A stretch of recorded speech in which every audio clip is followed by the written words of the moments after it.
Worse decisions will haunt you.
Welcome to Summoner's Rift.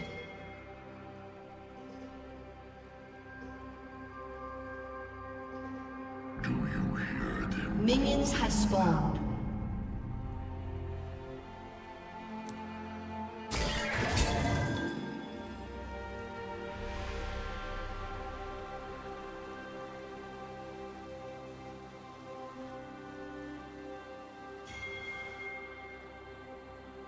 Left to die.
worst decisions will haunt you.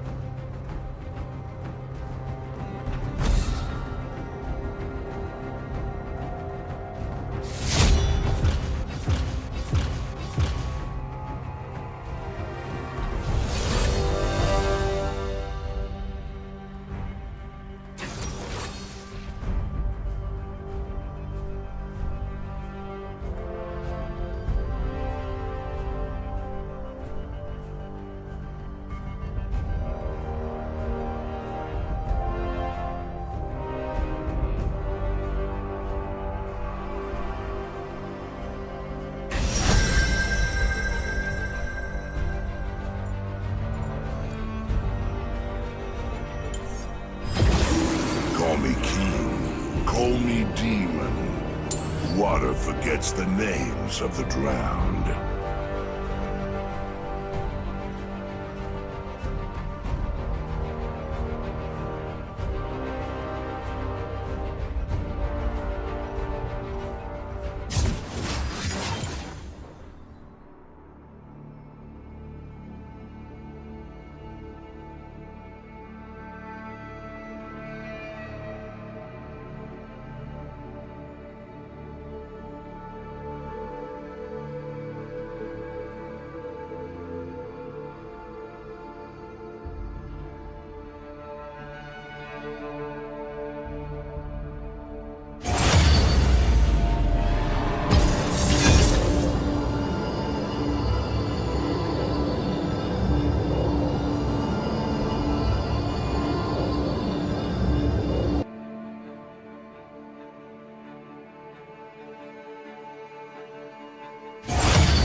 Your worst decisions will haunt you.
Call me king, call me demon. Water forgets the names of the drowned.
Never pick a fight you can't win.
Let's get in the fight.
Who you calling real?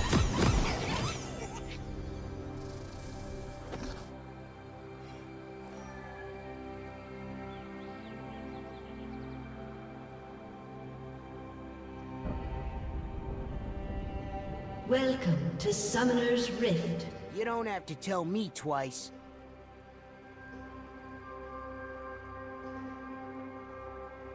Minions have spawned.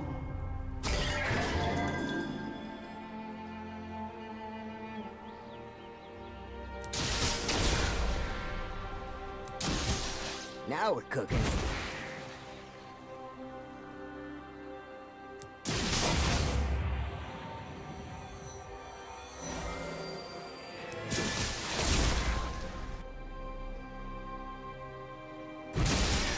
Revved up.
decisions will haunt you.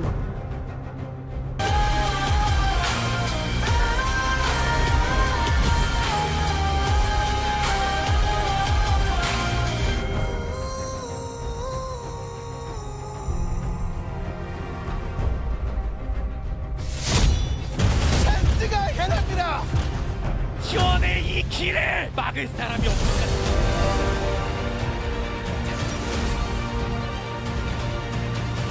Preston comes out one more time, but the Aurora goes down and they've taken down Dog.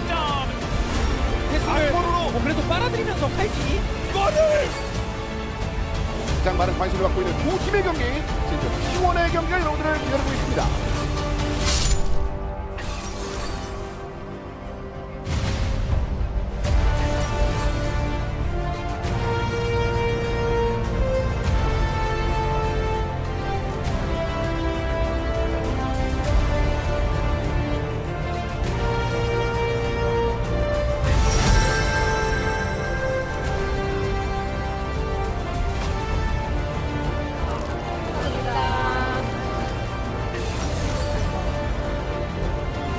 벤지 화이팅!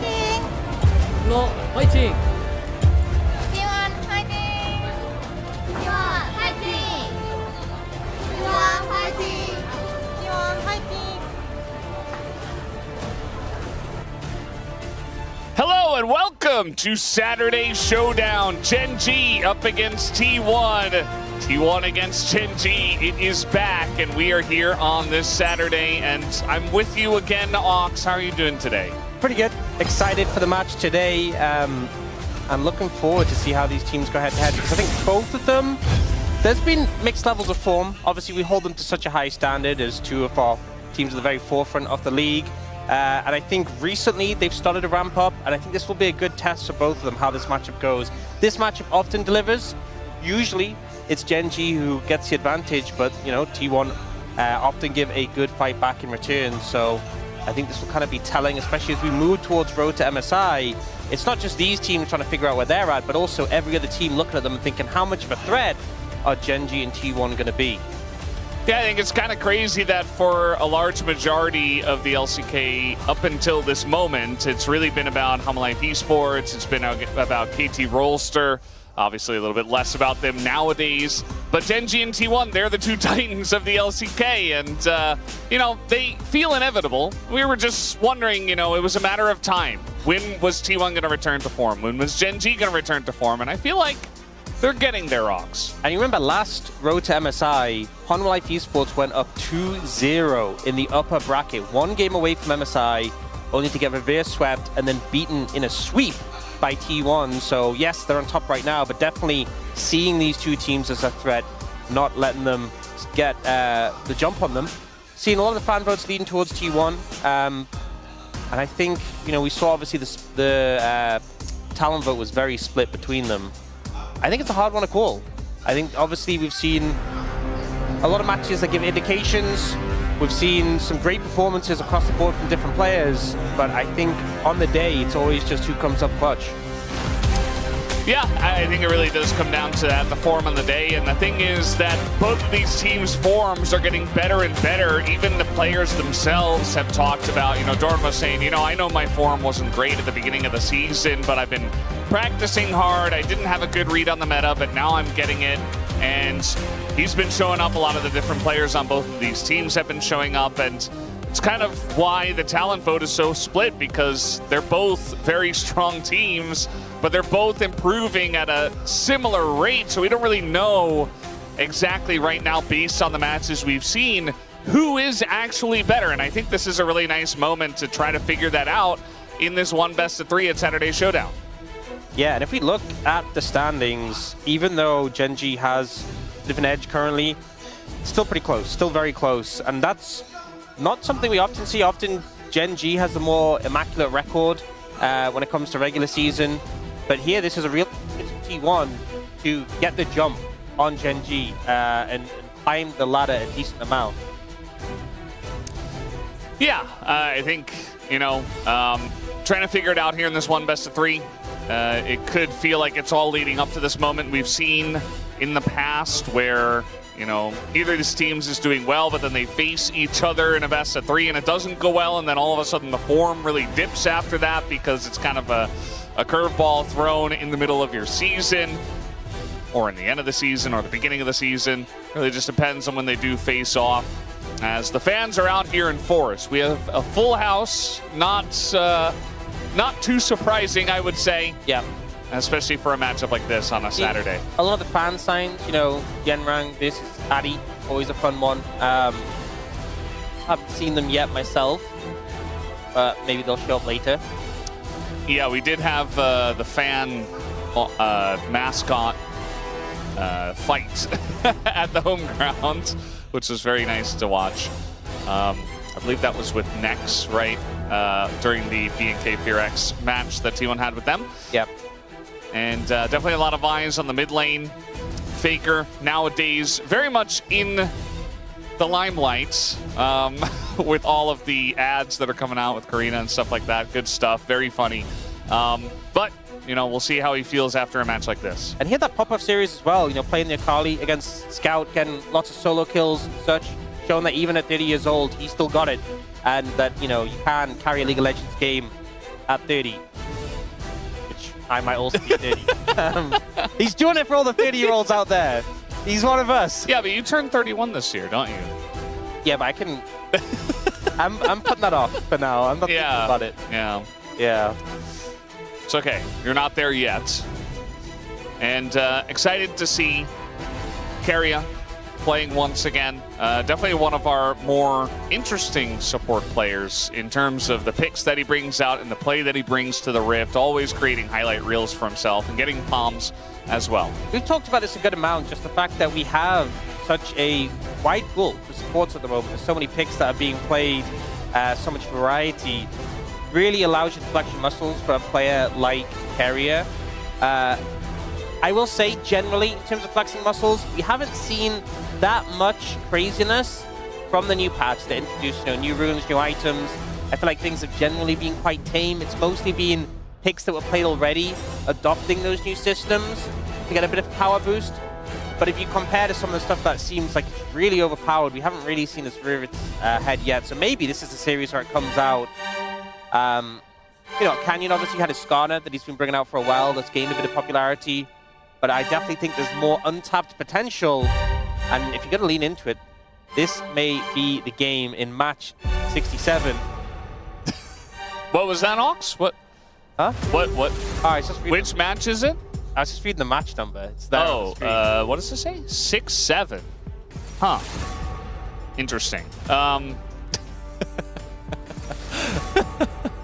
Not sure what you're hinting at. Rip but, good luck, Lunel. We are getting ready for this first game, and very much interested to see what does come out here. I do think we're going to see some new stuff. I don't think it's going to be of the Zyra mid variety like we saw at a Showmaker, but maybe some cool new picks. Yeah, Rumble still open and available. We'll see if they opt to ban it. There's been occasional times teams are letting it go open, trying to deal with it, and they ban Carrier's Bard instead, which, you know, I mean, is a great ban, but does leave the Rumble available for Doran to pick here. But they go for the Ashe instead. So passing it over to Genji, the opportunity to pick up the Rumble. Ashe secured. Seraphine going to likely be on the cards. And we can potentially have Ashe, Seraphine, Xin Zhao, which is a really strong trio together for T1 if Genji allow them to get it. Yeah, I think not the easiest rotation here for Genji, but they're going to pick Ezreal. Ezreal, Seraphine. Yeah, so denying the Seraphine away, so no Ashe Seraphine going to come through. Ezreal, Seraphine, not as much synergy as Ashe Seraphine, but a combo we've seen a couple of times. And what about Rumble? I think here we'll probably get the Ashe, Xin Zhao, Lulu then. We often see Ashe, Lulu instead, and Lulu, Xin Zhao has been a combo forever since we had Lulu mid. I mean, that's definitely a good combo. What about Rumble? Yeah, I think it's one of these situations where they're putting a lot of emphasis on the bot lane. And I feel like you kind of have to secure the Ashe's pairing if you want to hear it now. So maybe Genji take Rumble on 3. Or they could end up going in a different direction. You know, Trundle as an option to Xin Zhao. We know Canyon has really liked his Skarner. It does feel weird. Sometimes we get that when the power pick's left open, and it kind of feels like it's a trap being baited, and both teams are like, you know what? We'll just leave it for now. We'll get it in the second rotation. Garia was smiling and smirking, thought maybe he was going to do something interesting, but it's just Ashe Lulu, as you did expect to see here, Ox. And now, do we get the Rumble? Do we prio jungle? Is kind of the question here. And they will just go for the Rumble. And this feels especially dangerous because now you can pick the Rumble and ban away any picks that you were worried about taking it into, which, if we're being real, is not many. A lot of the picks into Rumble do neutralize, but we did recently have... it was actually T1 who left the Rumble open, and they had Doran play Yorick into it to great effect. Yeah. So we'll see if they want to deal with that. But for now, actually banning away some of the picks that give Ryze a hard time. So maybe T1 end up banning Ryze as a result. Cassiopeia has kind of been stronger in her own right just because of the death by a touch. So we have definitely seen her show up more and more by herself, irrespective of the matchup. Yeah, something that Chovy has played to great effect, and kind of interesting to see him ban it here, but obviously they don't want to give it over to T1. It does look like, as Trundle going to be banned, a very common answer into the Xin Zhao. Yeah, there's still a lot of junglers available for Canyon. You know, his Skarner that we talked about, the Pantheon, the Vi, the Nocturne, all options. Interestingly, they banned Cassiopeia then Ryze, so just kind of respecting the Cassiopeia itself, not necessarily using it to set up the Ryze. Just Deathfire touch things, I guess. Yeah, both of those champions abusing that rune and getting some good value. I do think Cassiopeia a good amount better with it, but we've seen Ryze prior Ryze up since that rune was introduced. And here, do we just throw another ban towards the jungle? Yeah, Vi gonna come out. So, as I said, still options for Canyon, but just kind of trimming the pool a little bit. The Vi obviously not fun to deal with when you're playing in a mobile AD carry. Yeah. Great with the Rumble. Now we do have to see what the jungle is going to be. Yeah, the Skarner Rumble combo is so, like, you hold them over the barbecue. Yeah. It's such a fun combo. It's so delicious. Yeah, and this pick's been kind of seeing more popularity from other players, but originally it was Canyon only playing it, and he was having great success on it. So we'll pick that one up. And now for T1, do we take a tank into the Rumble? Do we take, you know, the Yorick that we saw Doran play before? Looks like he's going to go for that Yorick again. And looking at the TF for Faker, I do feel you feel pretty good about this because the Cassiopeia is gone, who can be a really tough matchup for Twisted Fate. The Ryze is gone, who can obviously match that roaming as well. And you're able to have that sort of map-wide impact. Now, what will Chovy play into it is the question. We have a bunch of top laners hovered, and it's going to be Renekton. So I think what they're doing is they're putting Rumble mid and putting Renekton into Yorick. You know, when Yorick was really popular, Renekton was the pick that you played into it. You've only really seen Yorick into Jace recently for the most part. But I actually remember it was Doran into Perfect at Road to MSI last year, and Doran absolutely slammed him with the Renekton. Like, it was brutal. It's when we got the whole Kruglord thing coming in, because Doran had the series of his life, plural, and Keen is wanting to put the hit down onto Doran. So this is a really cool flex coming out from Gen G. Chovy, we've always talked about him as the mid laner who could just play top lane. So many times he's brought out picks in the mid lane that are top laners, you know, the Cassante, the Set. So bringing out the Rumble here is a lot of skirmishing power into the TF, but also allows his flex to happen and puts a lot of pressure onto Doran in the top lane. Yeah, it definitely does. I feel like in terms of individual picks, we don't get anything crazy, but a lot of draft shenanigans already. You know, the steal away of the Seraphine, Ezreal Seraphine being played, and then, of course, the big one with the Rumble going into the mid lane, and the Renekton final pick here for Keen, as it was actually counter pick being held for him into the Yorick, kind of baiting out the Yorick pick. As it looks like we're ready to go, as we're going to hop on the Rift for Saturday Showdown, game number 1.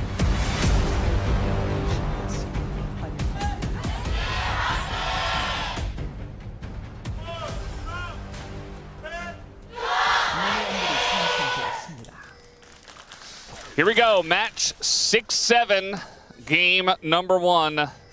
As we are getting into it, Saturday Showdown. Anchovy has gone Ghost in the mid lane. Honestly, there's a lot of threat. With the Rumble, with Ghost, and Death via Touch, I don't think this is an easy lane for the TF, to be honest. I have to be a little bit cautious. Rumble is just one of those obnoxious lane bullies. And even if the TF outranges him, he can kind of just get up in your face. Is a shorter lane, though, of course. Not as much space to run you down. I think bot lane's going to be interesting as well. The Seraphine has more poke than the Lulu, so there's going to be a good amount of pressure there.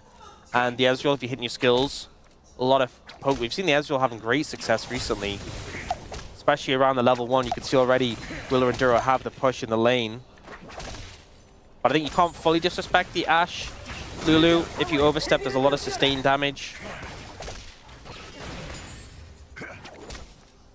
See, Faker has the mid lane pressure for now. Level 3 where the Rumble really starts to come online. Yeah. It's kind of annoying for TF into Rumble where it's like you can drop a gold card, but the Flame Spitter can still be channeling. So depending on how much range you have on him, how much distance you have away from the Rumble could definitely change the way the trades do play out. Early on, it's range versus melee, but Rumble generally does pretty well. Unless it's something like an Aurora, which we have seen in the top lane as a counter in the past. Yeah, also just the Rumble, you can kind of just shield every stun card that's thrown at you and block that burst damage from the TF. And the TF, it's hard to force extended trades because the Rumble has so much damage in those. You can see Canyon 3-0 on the Skarner, so even though we've seen other players pick it and it has actually lost games in the LCK, he is still undefeated on that pick. So Owner. Owner 8-0. It's kind of crazy. He is the Xin Zhao player. Yeah, I mean, especially given that this is a great composition for Xin Zhao in terms of what T1 has. You have the Lulu to back him up. You have the Engage from the Ashe and the TF. A lot of setup. Because I think one thing the Xin Zhao can struggle with, he's not the... Oh, Lula. We got a TP coming in. This is going to take quite a while, as they are slowing down Ruler basically forever. He is going to flash away, but Keria has other things in mind as he flashes forward, and that's first blood already for Paze. We got a 2v2 in the T1 jungle as Chovy's getting in there, as he's overheated, but he's still going to be able to set up the play as Canyon over the wall, and Paze gonna do enough damage, but immediately he falls. As Chovy really kind of unchecked in this fight, it does look like, as eventually he does get polymorphed, but again, the TF just doesn't have the damage to cut through the shields, as Chovy will stand at the end. Does end up being Gen G who found the advantage overall. It was really close, a pretty hectic skirmish coming through, but I think there's so much power from the Skarner and the Rumble. These two champions just have insane base damages. So what happens here is the TP comes in, and Duro and Ruler know they have to get out. They put some damage back in the Paze, but they can't stick around, and they just get run down by the slows. But meanwhile, on this top side, Canyon slides through the wall to get CC on Owner, and the base damages of the Rumble and the Skarner are just kind of absurd. So Owner gets bursted through, Faker's trying to kite away, they do get the backup, and Paze barrier keeps them alive for long enough so they can turn the kill around. But this Rumble is still such a problem here, and as more and more members fall, and there's less and less damage available, Chovy just keeps rotating the scrap shield and still has so much sustained damage in these fights. So it's a slight edge to Gen G. I also think we have to kind of look at where the gold has gone, because although there was like kills for Canyon and Chovy, which is great, Paze managed to get a lead over Ruler thanks to the kill he picked up. So a slight advantage for Gen G overall, but not always evenly distributed. I feel like also in the 2v2, like if Canyon wasn't there, if it was just a 2v2, we saw Ruler go very aggressively with the shift over the wall, and that's really where his trouble started. I feel like he did it because Canyon was there, so it's kind of hard to take the 2v2 in isolation, but very over-aggressive there, as Doran is going to get harassed out quite a bit here, but nice Ghoulie wall to keep Keen in check. Yeah, it was a good Ghoulie wall, and also Keen dashed kind of towards the wall rather than deeper into the lane. That gave a lot of space for Doran to get away. Doran, that was definitely a window you were under a lot of threat when you didn't have 6, and he did. Oh. Okay, Fake is fine. Yeah, one thing as well is Ruler took cleanse, and I feel like this is something I always discuss when you're playing into Ashe. I mean, there's Ashe TF here, but often it's Ashe Seraphine. Oh, here we go again. Ruler gonna have to shift away. Looks like he is okay. The cleanse is great value into that CC and will help keep you alive in team fights, but in those little skirmishes there and in lane, not having the barrier just means you have a lot less durability. And if you think if Ruler had the barrier in that last skirmish, could have survived longer, got some more damage back. Pace was already quite low. But obviously this is going to do him a lot of favors later on, and also puts less emphasis on Duro to pick up a Mikhail's first. Means he can go towards those core items of the Helia and the Diadem that are so powerful now. Genji will be able to pick up this first dragon. Is an Ocean. I feel like early Ocean always feels great. Oh, we got a TF on the way as the stun is going to come in, but he does have flash. Faker, no yeah, he is going into this one as the equalizer comes down from Chovy, and Faker will be free food for Keen. Meanwhile, Chovy looking for more, but the Ghoulie Ball that's is a great perfect. Yeah, no flash in Chovy, so you can't really circumvent that. Doran mitigating that play quite well, but Faker going very aggressive without the mana or the damage really to back up the play, and very quickly gets punished for it. So we see Keen's low, and they actually see Faker moving. So Chovy just starts following. Keen does a good dash there to get away. You see the Globber miss from Doran gets avoided by the flash, and then Faker's too deep. He even has flash himself, but he's so deep that he knows it's not even worth using. He's just dead. The equalizer was great, the position against the wall, and just a bit of an unforced error from T1 there, but a great answer by Genji's mid lane. Yeah, and I'm a little bit worried for T1 in this game specifically, because Chovy is going unchecked here on the Rumble. It's another Deathfire Touch champion. It's Chovy playing Rumble. He's got a kill and 2 assists already. He doesn't have a massively, but it's against TF, so, you know, that's to be expected. If you have a lead against TF, you have to like your chances. It's so crazy that Rumble's just been better and, like, super high prow for the longest time. Oh, they are looking for Ona. And Kenny kind of awkwardly gets over the wall, and he's like, well, I guess I'm going to flash away. Now the arrow comes in, and Chovy is in a lot of trouble. He doesn't have his flash just yet as the blue card comes out, and now the Impale onto 2. Canyon just helping out there a bit as Doran now trying to help out. The Glob goes in, and now Chovy caught in the Ghoulie Wall, and they dive on the Canyon too. And I suppose I shouldn't have been too worried for T1 as they execute a great play in mid. Yeah, great setup there, and Doran coming in on the flank really allows them to put the pain in and clean up those kills. We do see plates picked up in the top bot lane by Ruler and Keen, so there is some cost to this roam down, this move, but a very successful play for T1. Canyon goes over the wall, but doesn't actually commit onto Ona. And then they start backing away. The arrow coming through, I assume there was signaling from the bot lane that, you know, Kerry and Paze are moving, we have to back off. Maybe the top lane as well, and that's why Genji didn't want to commit to the play. Then Chovy here, his flash is nearly up, but not quite. The Ghoulie Wall is such a problem in that situation. And Faker landing the stun card onto Canyon. It's a 5-man play from T1, but it goes off very successfully. And it is able to get them to equalize the game here. Now Canyon's moved straight onto these grubs. And looks like he's able to get these uncontested. Yeah, the thing I was saying before is it's crazy that Rumble was just meta for the longest time, like permaban status. Yeah. And then they added a rune that syncs with him so well. Here we go again. Faker trying to make a play, this time on the bot side. Just going to go for Duro, who doesn't have the cleanse. Faker tanks this one up, allows Owner to get in, as Ruler is going to flash towards Owner. But no aggro here. The equalizer does quite a bit to Owner, as now Ruler going to pick up 2, and Chovy is here. And he is going to have to back away with TP's coming in, but now Doran in a bit of a rough spot as he does flash. He is trying to just shake them off, but I think the damage is just too much, and the rest of T1 being pulled into the fight as well. Pace desperate for a kill, not going to get it, and Ruler picks up 2 more. Massive win for Genji there. 2k gold lead just off the back of that play, and Ruler monstrously fared as a result of this. This is kind of what we expect from T1 and Faker, roaming, making these plays on the map, making the moves, but Chovy keeps following. Yes, he's further behind. Yes, it's going to take some time, but T1 go for the redive onto Ruler, and this equalizer ends up costing them so much. Connects onto both Owner and Carrier, makes it really awkward for them. And notice how he disengages from this, but because the TP from Doran is so deep, Carrier and Paze have to kind of move in to help him. And this Renekton with the ultimate is just such a major threat here. They're trying to burn through him, trying to get the damage down, and Paige just doesn't quite manage to finish off Keen. They're so close. The cleanup comes in. And, you know, there's a 700 gold lead for Ruler. I will say Paige has picked up a lot of kills as well, so it's not as big as it could be. But now we have a 1,000 gold lead in the top lane as well. Keen and Ruler extremely fed off the back of these plays. Going to be a big problem in the mid game where these champions really spike. Yeah, I like how you keep mentioning, you know, Chovy on the roam. We've seen so many times against a TF. It's either, okay, I'm going to pick Ryze or Galio or Silas or something to follow the TF in that manner.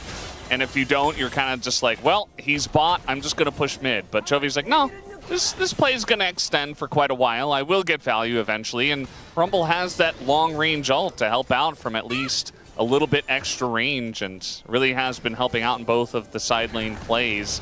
Now we have the second dragon up. It looks like Genji after that play probably just going to look to stack double dragons here. And Ocean into Cloud means that you've got a good chance at a pretty good soul. Yeah, definitely in this situation, a lot of good options available. Looks like T1 not going to contest this right now as well. Not feeling super strong, and you can kind of get it. You know, Triforce completed for Ruler. I know the Hex Optics is there for Paze, but I feel like the Ashe does need more items to come online. Just Hex Sec. Soul. It's a pretty good soul, especially with this composition, with an Ezreal with all the poke he has, able to land those slows. Faker as well, you know, he's been setting up all these plays, moving around, but 0-stack Dark Seal, just a Catalyst, and the completed boots. He himself doesn't have that much power. It's very much around the setup, and it feels really bad that he's being proactive. Good eye for when to go for these plays, but just the timing is not quite quick enough to pull them off and get away. And Chovy's been there to answer time and time again. This mid lane Rumble working out highest kill participation on the side of Genji at 7 out of 9. And you can see here in the top lane, Keen's got a level lead. He's got this massive gold lead as well. We know what has happened in the game, but also you do have to go back to the draft with the really nice swapperoonie with the Rumble into mid. Doran was very much expecting to play into Rumble in this game. Instead, he has to play against Keen's gigantic Renekton. So it's not going to be a fun time for the Yorick, especially from behind. So you don't have pressure in that top lane for your Yorick, which was a key part of this composition for T1. Yeah, you know, T1's composition very much would love to just play, especially further on. Oh, well, it doesn't quite have cleanse.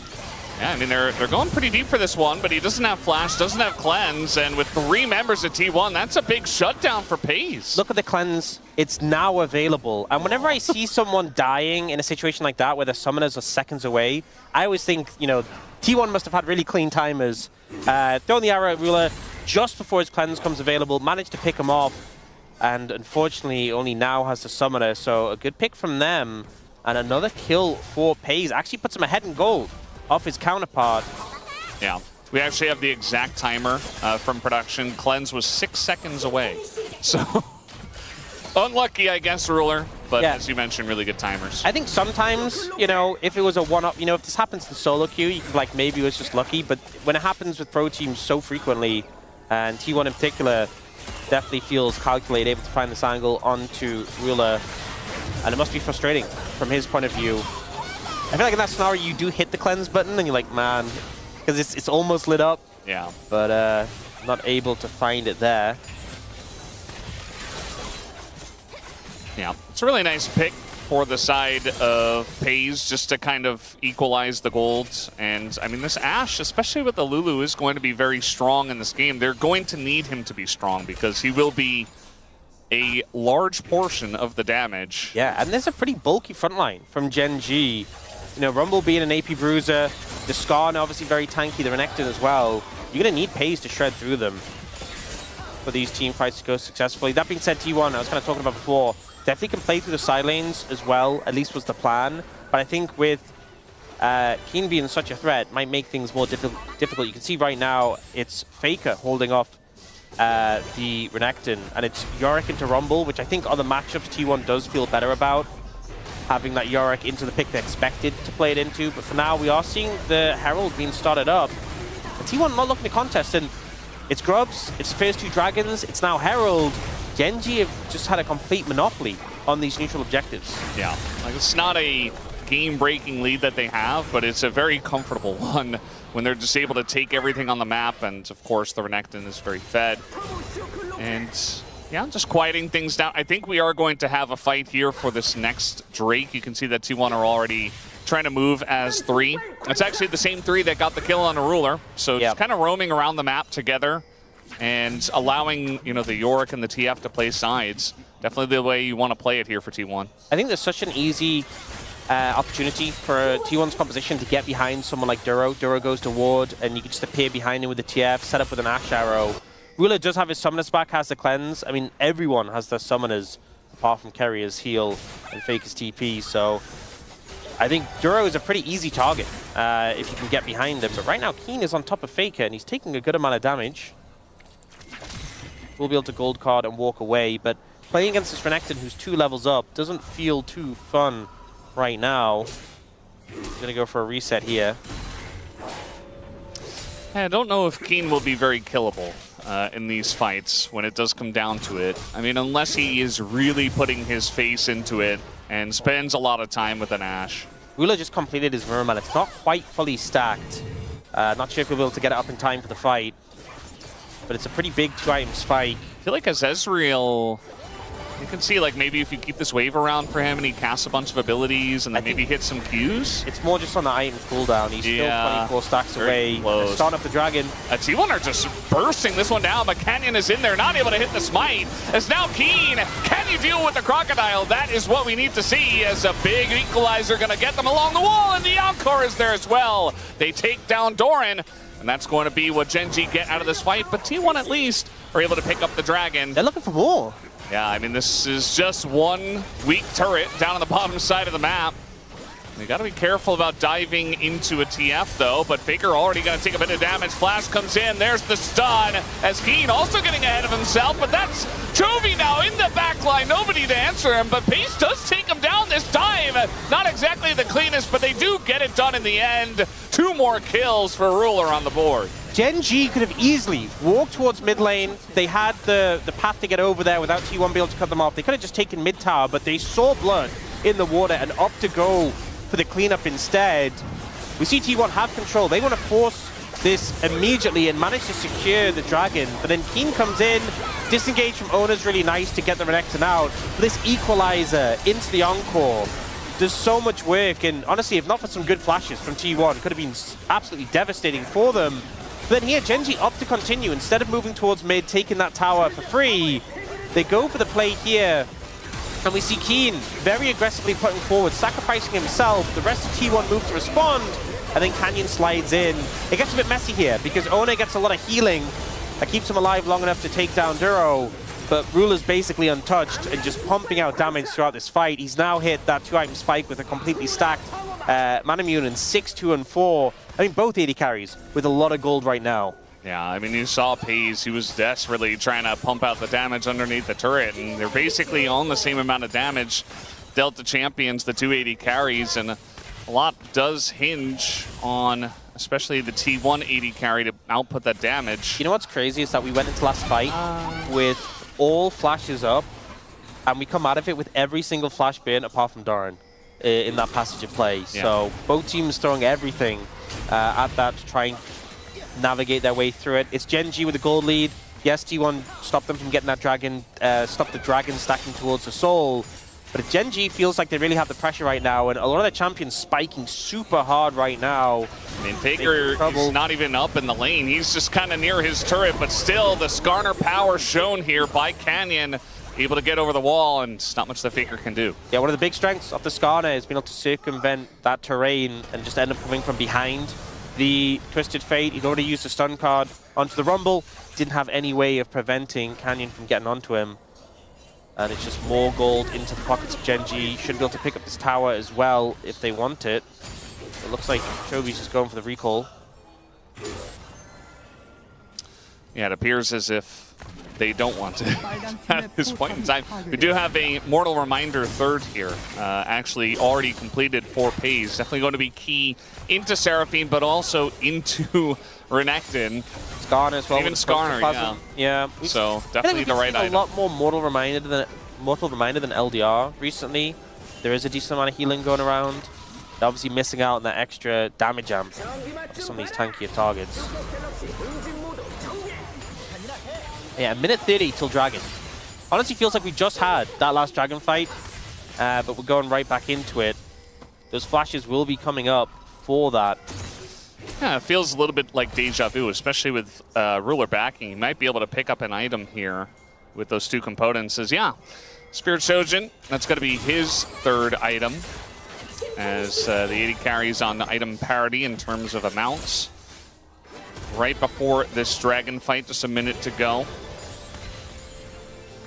We saw the team fighting power of Genji's composition with the Equalizer, with the Encore, what that can do to T1. I feel like T1, it's very much around playing around like the stun card, the polymorph, dealing with threats who move in. But it can be hard when there's just so many of these threats looking towards you. Right now, this time, it's Genji who have more setup in the area. You can see the vision they've got. We have some shallow control wards in their own jungle from T1. If they want to contest this, they need to push in. And Ona's only making his way over now, just finished his second item. We can see, though, Canyon on 3 items. And I know his items are cheaper. He has the Protoplasm and the Final Pipes, very cheap items, but definitely feels good to have that lead and be able to just have an entire completed item over your counterpart. Yeah, also just the randoms into an Ashe feels just pretty much perfect for him in this next fight. And the Dragon has spawns. Again, Genji do have full control over this. I suppose there is a world where T1 say, okay, it's not the soul, we got the one, we delayed it already. So maybe we just give this one away. It puts so much pressure on the next Dragon, though. And T1 will use this time. They don't want to waste it. They will put some effort towards getting vision around Baron, but not really in a position to start up the Baron. There is Bishop Raj going to come through. There's the Scuttle Crab already cleared in the area. Didn't really have the control to be able to go for that. A Gromp is taken. That is the trade-off value. I think Genji happy to get a Dragon for that. They are going to be hit by this one, as now the harpoons come out and the damage out of this Rumble is just disgusting. As the flash comes out, and that is an easy solo kill for Chovy in the side lane. Yeah, and considering T1's composition, definitely feels like the one that wants to play through the sides. You just can't match up as this TF into the likes of the Rumble. That Rocket Bell allowing him to close the gap as well. Solo kill comes through. We kind of talked about the Ghost, you know, not being as relevant in the shorter lane of the mid lane, but in these long, extended lanes with towers down, can just run you out of that mana. Genji in a great position right now. 4,000 gold lead, 3 Dragons out of 4.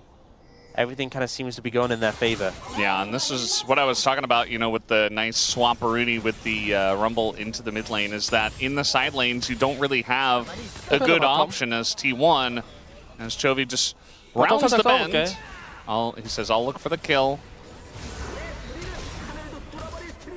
And we got a fight in live, actually, over the Raptors. Canyon is taking a huge amount of damage from Pace, even with all of those items, as now the Impale goes on to Owner, and he is isolated from the rest of the team, just taking out Keen with the flash stun, but that's only going to hit Keria, who is trying to go into the Hex Gate to get away. He's got Chovy right behind him, though, as they're just going to start up the Baron after this pick. I mean, Owner is dead, and eventually Keria also will be dead, as Chovy gets another kill, and that should be Baron here for Genji. This was a fight started when Chovy didn't even have Equalizer. They go for the Goddess. Now they're looking to contest. This is very aggressive.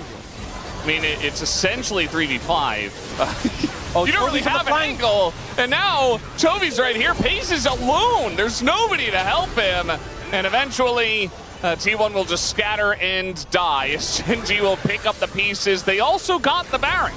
So they get the objective, they get the bonus kills as T1 decide to try to go for the fight, which was quite confusing, and Genji will just win off of the back of that. Yeah, I mean, the initial fight, kind of get, they thought they had a pick opportunity. Chovy didn't have Equalizer. They thought maybe they could find a window there.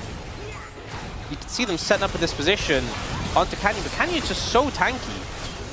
And has the flash to get away. Protoplasm comes through as well. And then this is why I feel like the Skarner does so well into Xin Zhao. Just holds him still. And when he's still stationary, you can just walk inside the Crescent Guard and kill him. There's no real threat from him if you're moving up inside. And then here, this is where I think it went from bad to worse. T1 opt to contest this, but Chovy's position on this flank just means there's no way you're getting out of this pace. Trying to go for the 1v1 against Ruler, but Canyon up in his face doesn't make it easy. They chase down Faker, they chase down Doran. The Ghoul nearly kills Ruler, but he shifts away. And then here, Doran puts down the Ghoulie wall, and Canyon's like, I'm playing Skarner. I can just walk through it. Yeah. Skarner getting huge amounts of value, the Rumble getting huge amounts of value. And, I mean, Ruler was kind of the one that was really fed and scary in this game, but, you know, not even really the main character after all of this. Just feels like Gen G as a team are so far ahead that there has not been a good answer here for T1. And now at this point, I mean, 8,000 gold to lead. You've got the Baron buff here as Gen G, and it's pretty much clinical from Gen G once again. This is them back in form. This is what we expected to see right from the beginning of the season. And one of the big things is, if you want to start a fight, it's probably going to be off the back of a Ash Arrow. Or Equalizer comes down. Yeah, there's the extension as well! As it's able to use the Rumble to get all the way through and take them down. I mean, that was just beautiful, you know, extending the Encore, hits the targets into the Impale from the Skarner. Gen G is playing it in phenomenal form right now, looking to end. And they will do exactly that. Doran is like, well, I thought I was going to play the Yorick into the Rumble and have a good time. He was not able to have a good time in this game. Gen G stopped them here in game number 1. There were some moments earlier on for T1, but after that, Gen G in total control to take down the first game of Saturday's Showdown.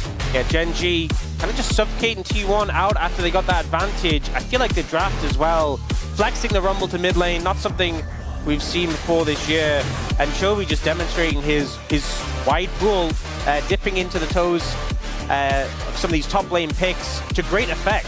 T1 just didn't really have a response. Also, the Encore Equalizer Impale combination, just ruthless to go up against. So, a strong start from Gen G in this one. And T1 not able to find their way back into that game. But hopefully we'll be able to find their way back into this series. You can see that Faker was very much trying to see what he could see in the replay. Not every day that he's, you know, in there and holding the mouse and trying to control things in the booth, but got to see a little piece of that there. You know, it's interesting as well because it was Gen G who banned the Cassiopeia and the Rise, which are picks that are pretty good into TF. It's almost like they set it up like, hey, this is a great spot for TF, why don't you pick it?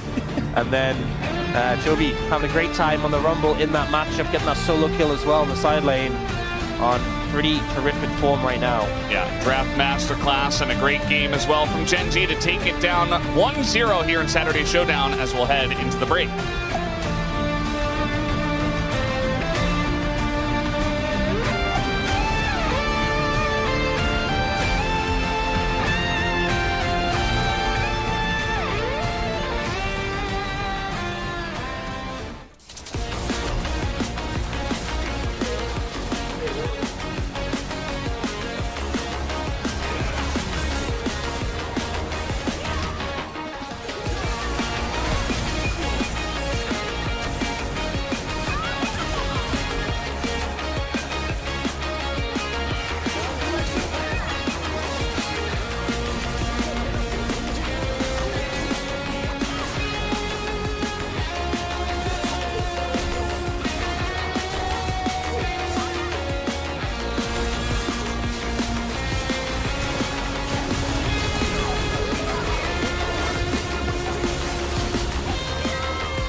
이거 못 잡나? 나이스. W 8초. 이번 턴에 나 여기 시야 세게 먹을게. 나이스. 괜찮아? 야, LC 작전 나왔고 한번 깔아봄. 나 한번 봐줘. 나이스. 생겼어. 야, 특패까지. 특패 노플. 빠르다. 나 쌀만 필요 없고. 끝낼만한데? 끝낼만해. 그냥 여기서 게임 끝나야 돼. 나 만화 없고. 나 미칼 돼. 야 타워 치다가 들어놓으면 될 듯. 여기 플린즈 먼저 써줘요 그냥. 내가 먼저 요리 때려줄게 앞으로 나. 얘네 그냥 여기 단오플이야. 단오플. 한번 빼면서. 단오플. 끝내자. 끝났는데?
Free skies align, I'm drawn.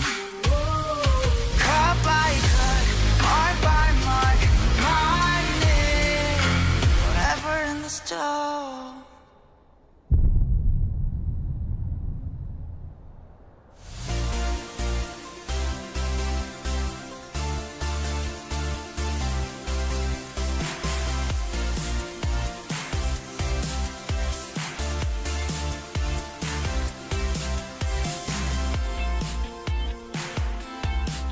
That's one happy Genrongi, as what a way to kick off the Saturday showdown. T1 and Gen.G were going back and forth, trading blows like the prize fighters they are. Ultimately, Gen.G come out on top, and they are up 1-0.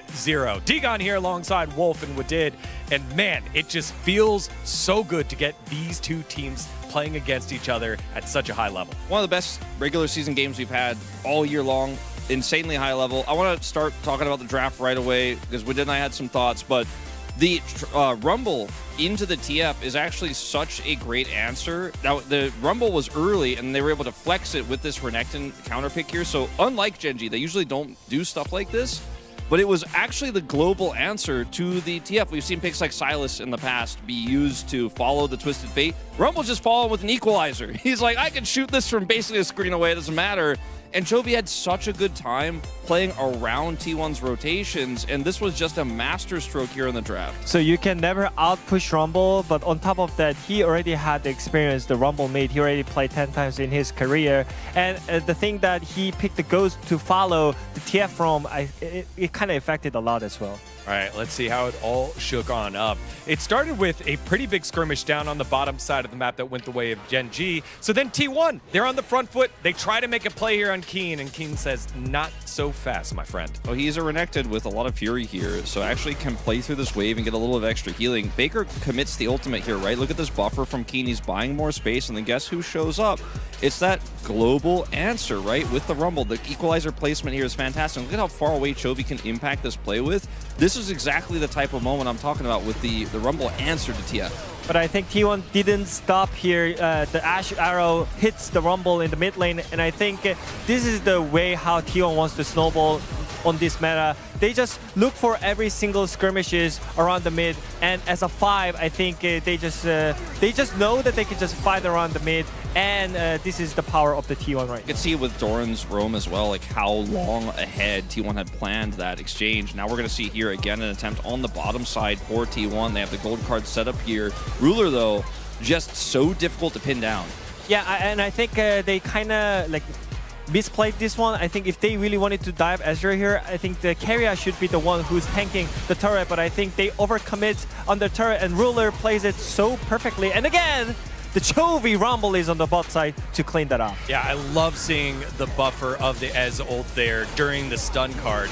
It still goes through, and then the perfect play after that, allowing the rest of Gen.G to clean this one up. It was an active early game. So much of this game was just all teams, or all members of both teams rotating to a single pivot point, right? Like, that's how high level this game is. Both teams know this is the weak point. The other team is already thinking 2 steps ahead. We know this is our weak point. We got to rotate over. We got to match this.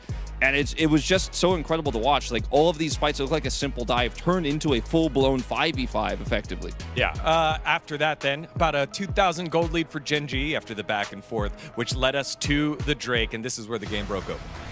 Yeah, I think I really want to spotlight how Keen played this out for this fight. I think maybe some people might say, why do you pick Renekton into Yorick? But when Keen plays it, he just set it up for the team. And this is the perfect setup for Rumble and Seraphine when you are going to take the fight in the rubber. But this equalizer, again, makes it so difficult to play through here. They got to get over the wall and get away. Owner then also has to flash the Impale. And at this point, you already have such an advantage as Gen.G that you're like, why not take this one step further? Now, this gets a little bit risky, and I think T1 are right to think they can actually hold their ground here, but look at how they get corralled away from the turret here initially by Gen.G. Look at Faker. He's got to push forward here, so he becomes the target, so there's no turret aggro here initially, and they get that kill before this insane engage comes through from Canyon.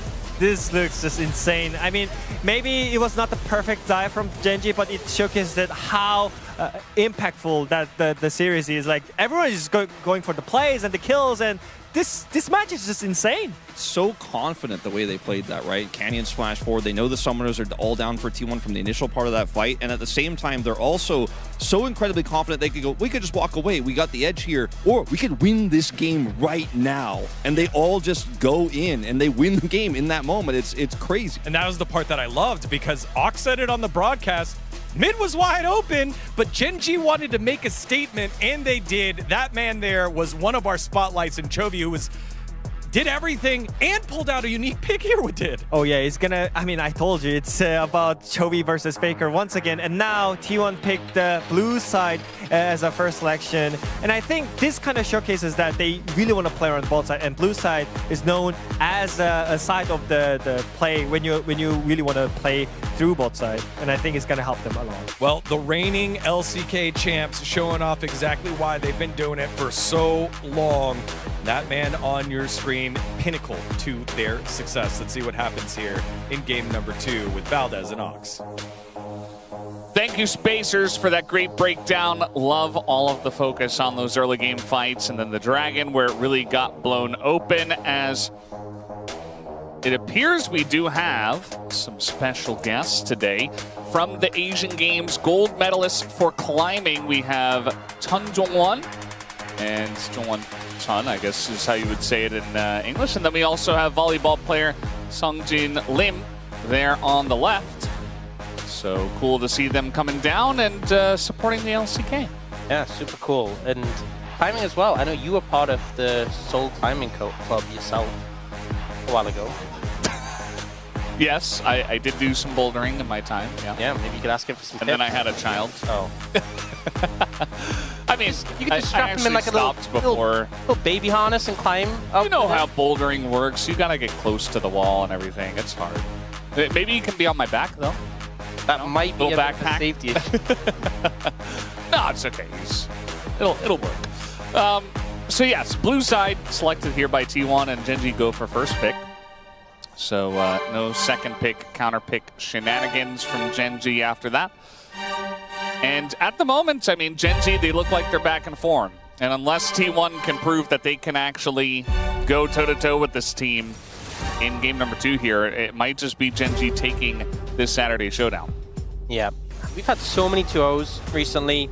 It's kind of been the theme, just 2-0s on repeat. We haven't had a single 6-game day yet this season.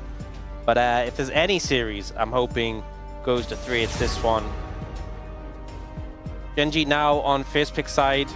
Will ban the bot again. I feel like they have a lot more freedom to do so on this side. It is Vi banned by T1 here. There's still the likes of Lucian, Jarv, and Karma open that were banned last time. So see if any of those get through. Lucian ban comes in, especially if you're trying to prioritize the Jarvan. I think that's a lot of value. Obviously, one of those AD carries that can get out the Cataclysm. Ezreal's already gone. So I think Gen G could be leaning towards a Jarvan first pick. Will T1 ban it, or will they go for the Karma instead?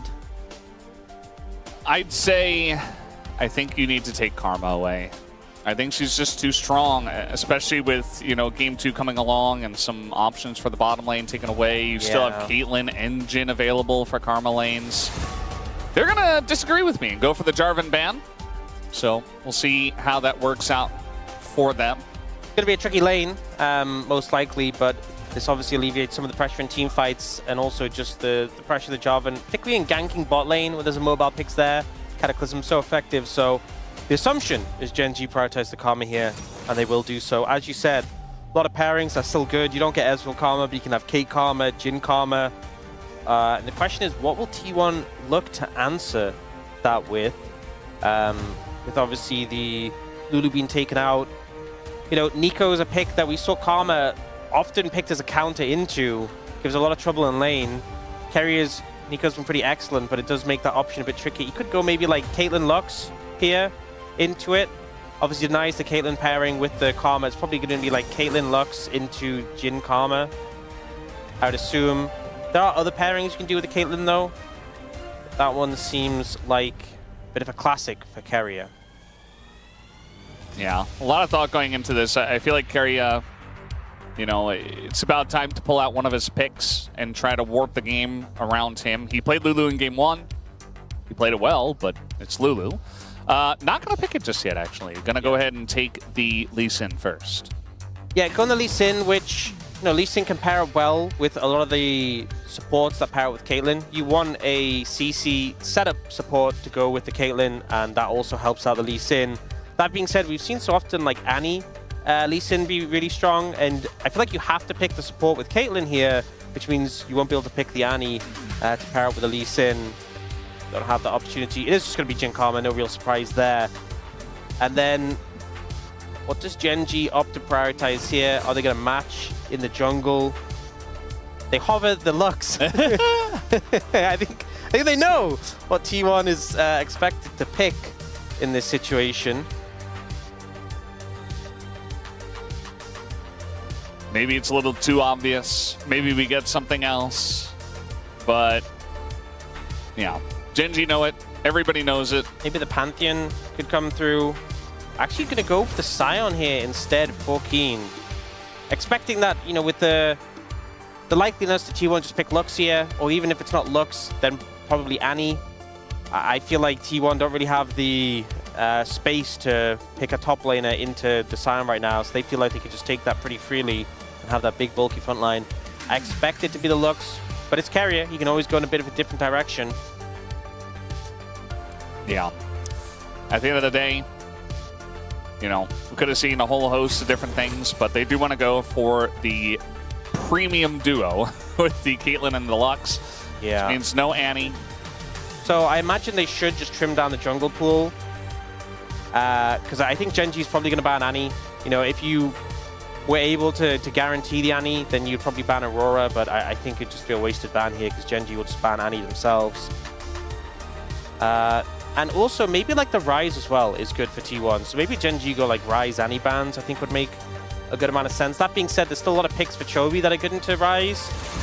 So perhaps you're fine with them taking it, as Chovy can go for the likes of Anivia or Cassiopeia, especially as you've already got the Scion there, so you don't necessarily need to save Keen's pick till later. Although I guess you pick on the same rotation for Genji. Gwen comes through, so just protecting the Scion right now and banning some things away from Doran. I do still think the Annie ban would make a lot of sense.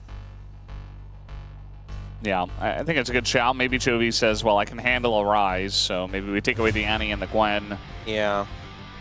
But Gwen, definitely a common answer into Scion if the Scion gets blinded. I don't feel like it's had a ton of success. There's the Cassiopeia ban, so they say, well, we're looking to play some Rise here. I feel like the Cassiopeia ban is pretty good, even if you expect the Rise. Yeah. The thing is, for T1, they also have last pick, so they could pick that top lane on 4 and then go the Rise last, but I wouldn't put it past Chovy just to pick Anivia, just in a preventative sense.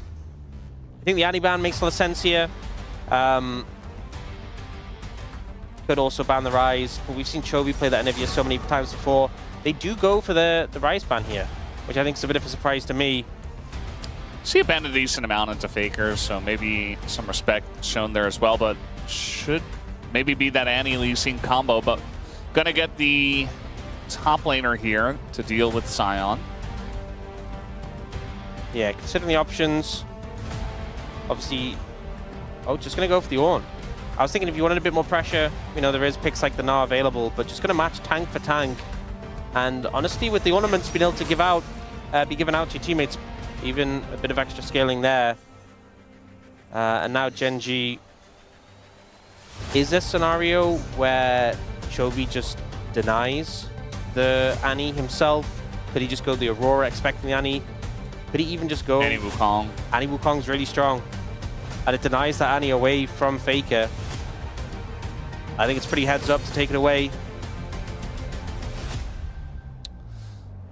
We've seen Graves hovered so much. We have not seen such a Canyon pick to take this, though. I think Annie Wukong is what we'd expect, and they do go through with it. This was kind of the duo that ran the Legend Rise groups. Rise group in particular, but both groups saw a lot of success from this last year. They will commit to this. And now what is Faker going to take? Ideally, I mean, Aurora is what you typically expect into Annie. But instead, looking towards the Anivia. Anivia, I feel like, very good into Scion at disrupting him. I feel like it's so hard to teamfight on Scion well into an Anivia. It gives this composition a ton of control. The setup for the Lee Sin is not as reliable as a point-and-click stun on the Annie, but still pretty good. I think the matchup is pretty good into Annie as well. So for T1, a lot of control in their composition. They want to get set up on an objective early. They have the Caitlyn traps, they have the Anivia wall, they have layered CC with the follow-up from the traps of the Lee Sin. But for Gen G, they have that movement speed, the Annie Wukong combo to engage, and then you just have the Jhin ult to follow up. That being said, Doran potentially can block those. I think T1 should be pretty happy with what they've got, but Gen G definitely have some solid responses, and it really comes down to... I feel like a lot of it's going to come down to the bot lane 2v2, which jungler can make an impact there, because expect to see it pretty close. It says into the tiger's mouth. That is exactly what we're seeing here. So sad. So devastated. As you'd imagine. Well, that kind of felt like how game 1 went, but a chance in game 2 to bounce back. And I think the tools that they really need. You know, Kerry on his classic locks, we've seen him time and time again, that playmaking potential, and has the setup for the rest of the team. You land one bit of CC, and you know it's going to be layered, there's going to be more CC to follow. It's going to be quite hard, I think. Yeah, it's going to be a lot of fun here for game number 2. As we're ready, let's hop onto the Rift.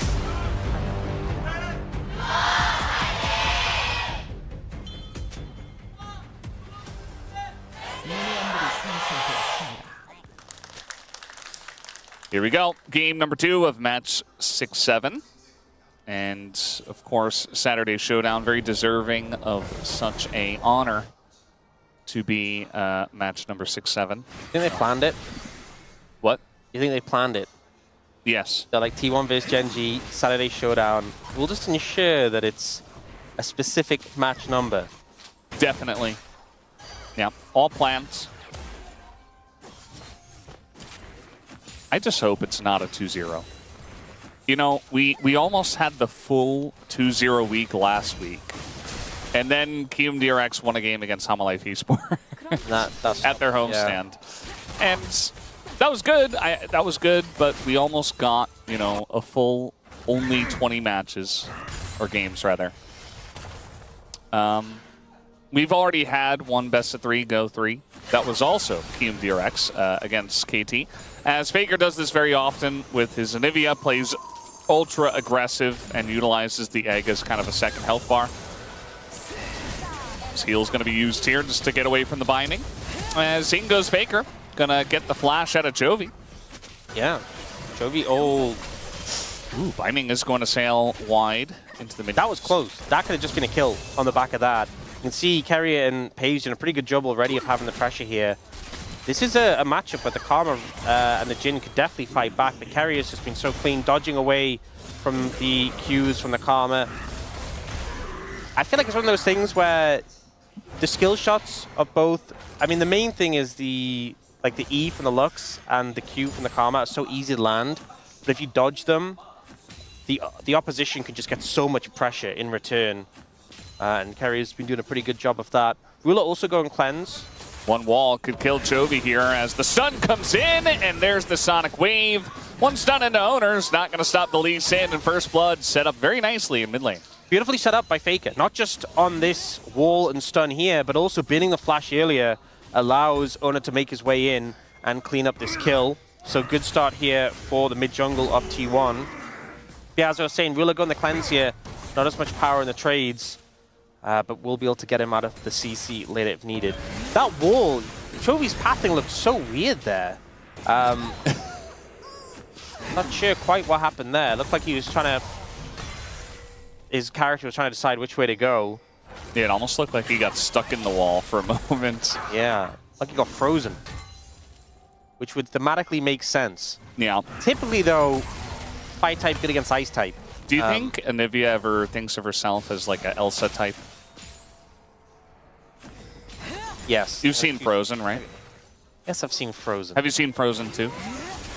Actually, no, I haven't. What? You've seen Frozen 2? Yeah. I think I even saw it in theaters. Whoa. Okay, you got a bit of a super fan over here. Yeah, I mean, I'm no, I see how it is. To it. Who's your favorite character? Olaf. I don't know. I'm kind of like Olaf from League of Legends. I'm pretty basic when it comes to like favorite characters. I don't know. I don't have to go for like the big brain bass guy, you know, where it's like, yeah, if you like him, you're really cool. I don't know. I just like the funny little snowman. No, I'm okay with that. You're okay to like the funny little snowman in my books, Brendan. So apparently, Jisun hasn't watched Frozen at all. OMG. Wow. But her English name was once Anna? You know, that's crazy is that Wadid was saying the other day he'd never seen Cars. And I was like, come on. No, that was me. Wait, you've never seen Cars? Yeah, we had this discussion on I was like, cast. you know what? I was in such disbelief that I was like, no way, it couldn't have been Brendan. Yeah, No, that's crazy. it was You've seen Frozen 2 and you haven't seen Cars? Come on, Brendan. You know, my son, he's about 18 months old. He just got a Cars t-shirt. It's got Lightning McQueen on it. I know his name now. Oh, you've learned his name because of the t-shirt? Yeah. Wow. Well, first from you telling me his name, and then I saw it. I'm like, yeah, you know, that's him. That's the real name. It's a very cute t-shirt. I'm sure. Big fan. Well, if you're a big fan, then you would have watched the film, but, you know. Been pretty slow early game so far, other than that one kill in the mid lane. Yeah, so Jisun also hasn't watched Cars. Okay. Maybe Cars isn't as prolific as you imagined. Maybe not everybody has seen Cars. I think most people. I don't think so. Jovi gonna drop Tibbers here. And Faker pretty low. No egg, remember? Yeah. He's still gonna get away, though. It just came up now, so now he does have egg. Bit of safety there. Dragon up and available, but it is Hex Tech, which I always feel like you see the Hex Tech Dragon, you're like, well, no, Hex Tech Soul. Bit unfortunate. Yeah. Actually, Faker go on the Electrocute. We've seen some... I feel like we saw a little bit of Deathfire Touch first with Anivia when it came out, and then we saw the move back to Electrocute. Chovy does have the Electrocute, though. Sorry, the Deathfire Touch, so Planet has been... You know what I find really difficult is we have Deathfire Touch and Blackfire Torch, and they're both burn things. And I keep second-guessing which one it is, which one I'm saying. I have not heard you say it incorrectly yet, so... But I think every time I say it, I'm like, was that the right way? Is it Blackfire Touch and Deathfire Torch? No. Well, it's not. So your second guessing is working. Okay. You're doing a great job, Ox. Thank you. As your iced tea said, you know, you're going to get a lot of compliments today. Wow, it's coming true. So I'm trying to make it happen.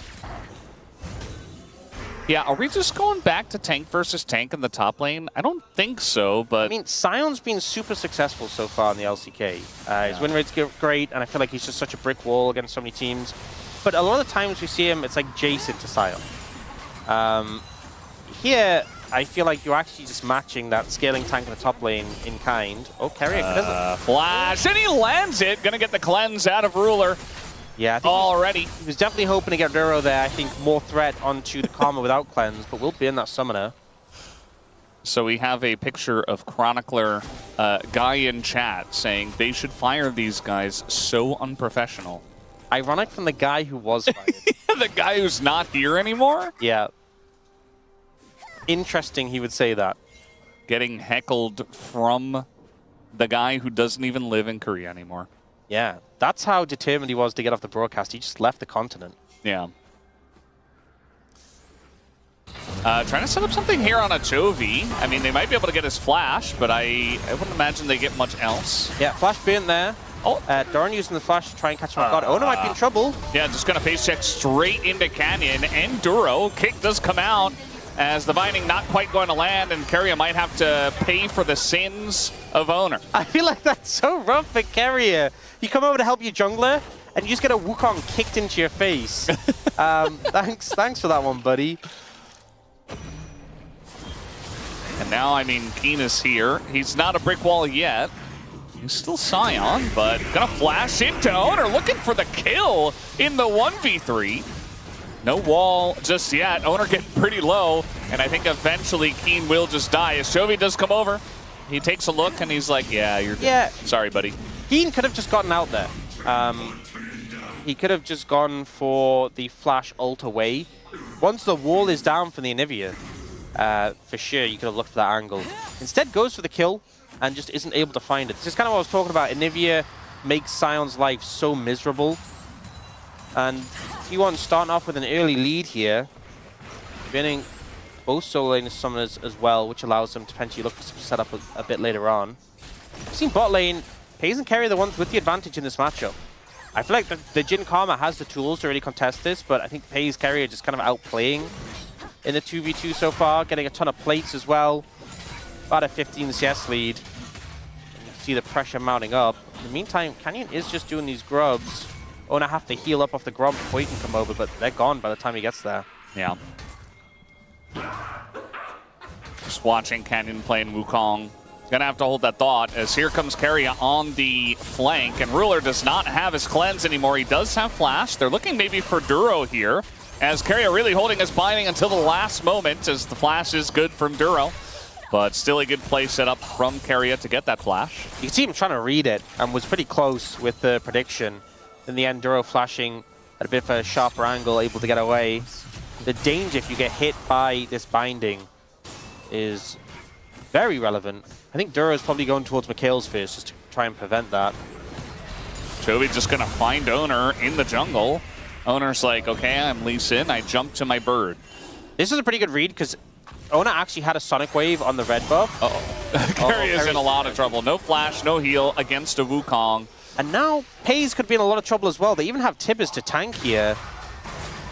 Yeah, and the Jhin ultimate. I mean, FaZe, he's got double summoners. I don't think he's going to use either of them. You might as well just take it, and that is going to be Canyon picking up a third kill on the Wukong. Wukong, not a pick we see super often, but every once in a while you get these Wukong games where they just take over. Yeah, so we see Oner retreating, not wanting to follow the Sonic Wave to his red buff, as he expected the aggression here from the rest of Gen G, Canyon being there. Then Kerry just steps too far, gets caught out, the root from Ruler is great, and then here you just knew FaZe was dead. FaZe knew he was dead, all of Gen G knew he was dead.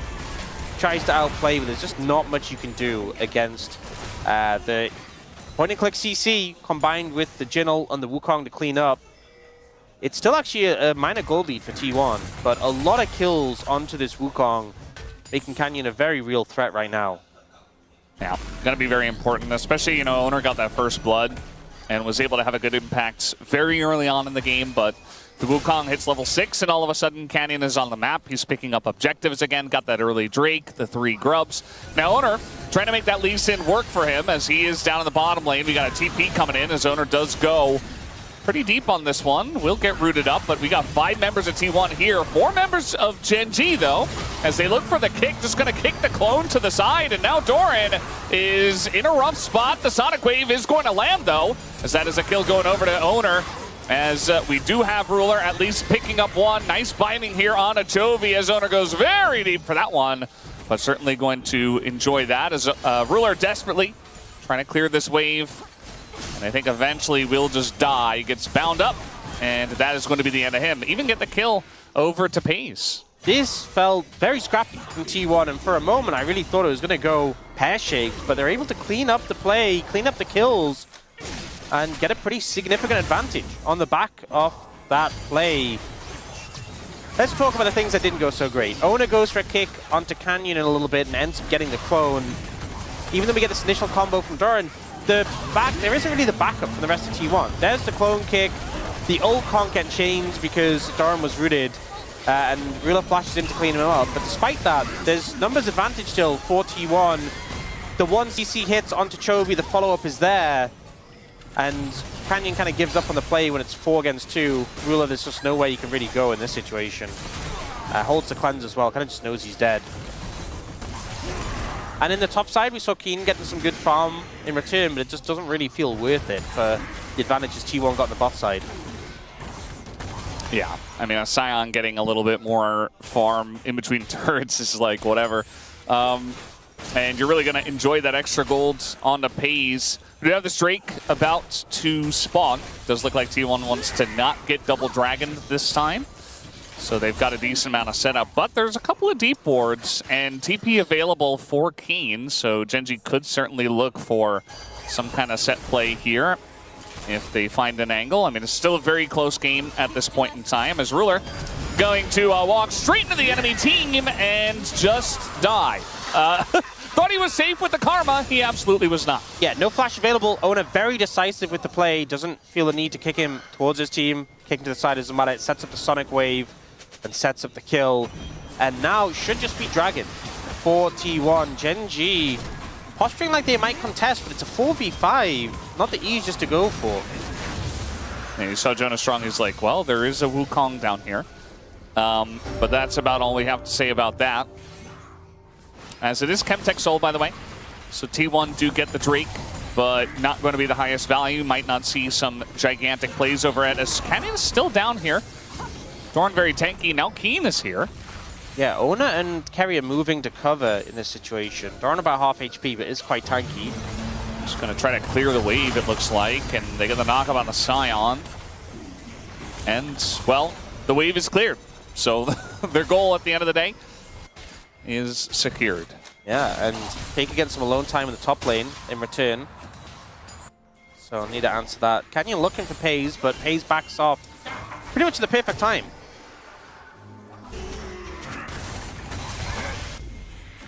Yeah, that's going to force the TP from Chovy into the top lane as... Oh, a little bit mistimed there by Faker. And I feel like that's one thing, is that everyone kind of learned the old TP timing, and even though the new TP's been out for a while, it definitely feels less predictable than the old TP.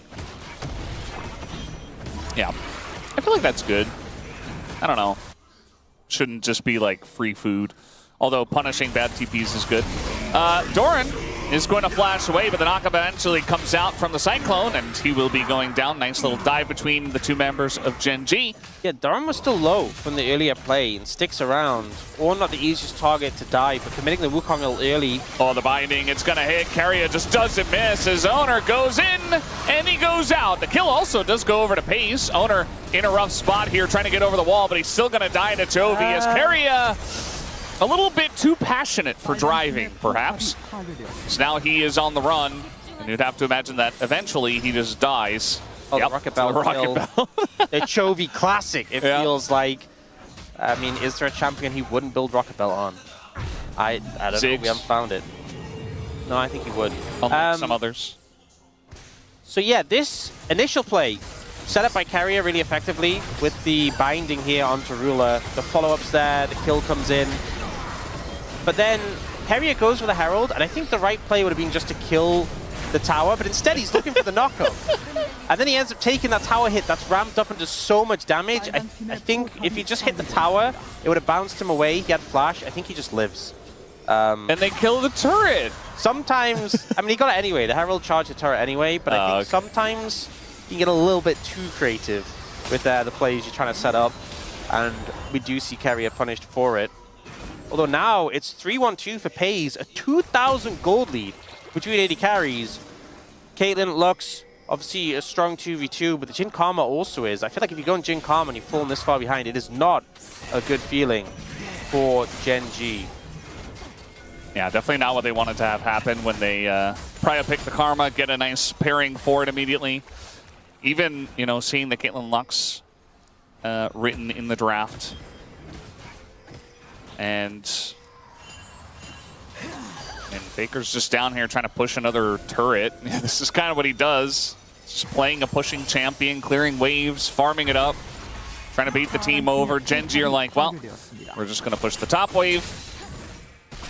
And we might be in for a little bit of a slower mid-game with this Chemtech Soul that does come in. Yeah, I will say, you know, we often talk about the value of the Chemtech Soul. There is some bulky tops, so you're going to get a decent amount of value from it, but like the Karma shields with it are pretty nice, the Scion shields as well, but as you said, not the craziest value. Doran does get his Pays is trying to like dodge a train and a bus. Like that was a good response from Pays to stay safe there. Could have been dangerous. Would have been dangerous. Was dangerous. He would have just been dead. Yeah. Gets away from it though with a good flash. As I was saying, Doran getting his first ornament in, so expect to see those start getting passed out pretty soon. I mean, that's one thing with the XP boosting of top lane. Really nice for Ornn to get those levels sooner rather than later. Yeah. You don't see Ornn all that often. You know, we just see so much Scion. People always said, like, you know, when you get past level 18, the top lane, people are like, oh, imagine if you could get, like, you could skill up your abilities in additional time. Imagine if Ornn just got, like, started to get second round of ornaments. It's like you can give someone on your team a second ornament. How crazy that would be. Then that champion would be pin banned every single game. I feel like we don't see a lot of games where we have our top laners actually hit level 20, though. That's true. So, but I think the threat of it. I mean, to be fair, if you get to level 20 with an Ornn, I think you're doing pretty good anyway. I don't think it needs that. I think you have a point, but it would be crazy to see. Now, team setting up for this dragon. Canyon's already on it, and T1 are trying to push in. They don't have control initially of the area. Keen's got a big shield, but he also has to deal with Anivia and traps and bindings and everything from T1. Like, he just doesn't get to play the game.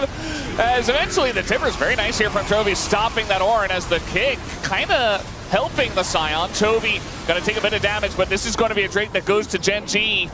And not much loss for it. The stun into Faker as he face checks. And now Canyon is in that backline. Pays super low, but he lives. Keen trying to get the kill on Scion. And he will be able to take out the Caitlyn. As now the Jhin ultimate rings true. And T1 on the run. The Roots is going to be denied. But they get the flash out of Doran, and Gen G turn up big again. I think there's two sides to this. One is you saw how miserable it looked for Keen. Just being CC'd. Like, rooted in place, blocked by the wall, kicked around. All that punishment he took looked really uncomfortable, but he didn't die. Yeah. I think that's the key thing, is if you can go through all of this punishment, and look how much time T1 is committing to trying to take down Keen, and yeah, it doesn't look fun for him, but he still just lives on through all of this. It was a great ult by Chovy to stop the Ornn ult coming through. Keen goes back in. They actually kick him out, but they just really struggle to make headway in this fight. They get the dragon, and then Faker goes too aggressive. Chovy stuns him, instantly sent into the egg form. Canyon moves up through the fight. Keen still has a ton of health to work with. Yeah. Still a lot of effective HP, and the shield just keeps providing so much value. I think T1 spent so much time trying to cut through this front line, but realistically, Hayes, the Collector, and IE just didn't have the DPS to shred through this Ornn. And now we got another play kind of brewing here. I think Keria has taken the correct path, though. And they're just going to get Chovy in position. But yeah, it's still a close game, and they really only get the Chemtech Drake. And a bunch of kills, obviously. You know, Gen G do gain the lead from this, but it's not over at this point in time. So curious to see if they can deal with the Scion once the Caitlyn and the Anivia get some more items. As Canyon in a bit of a rough spot here, going to get hit by the horn, or the Ornn horn, as now the kick does go down, but doesn't really do a whole lot. Just kind of gets Keen out of position. Yeah, Canyon able to disrupt that a lot with the ultimate, and there's not a ton of damage between Ona and Duran there to take him out. That Wukong quite slippery. Also, Duro now has the Mikhails, went for the Echoes of Helia first, which has a lot of value in any skirmishes, but the Mikhails, I think, versus T1 composition is a ton of value. We also saw Faker go the Rod of Age's Seraphs, which it's completed now, and obviously both of them give... Oh, nearly got hit by the Mantra Q from Duro, flashes away from that one. But yeah, has a lot of value when you have those items completed, but quite a slow build for an Anivia, and he's been really struggling to make the same impact compared to Chovy so far. And this do have the upgraded IE come through for Pays. And that's the thing, it's not a huge gold lead for Gen G. The Dragon advantage is only 2-1, and it's a Chemtech Soul anyway. This game is anything but over right now. And even though T1 obviously did have that unsuccessful fight around Dragon, which must have frustrated them, there's still a lot of potential for them to find favor going forwards.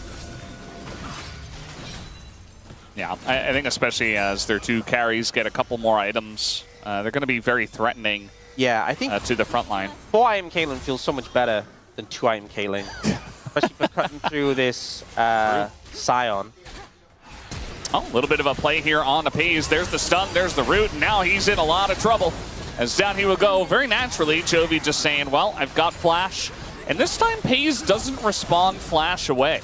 Yeah. I think wasn't able to react in time, and once the point-and-click CC is coming, there's not a ton you could do. Now they're moving on to the Baron. And they have a lot of bulk to tank this up, so pretty fine to take this slowly. T1 going to try and approach here. This is a great bowling alley for the Ornal to come through.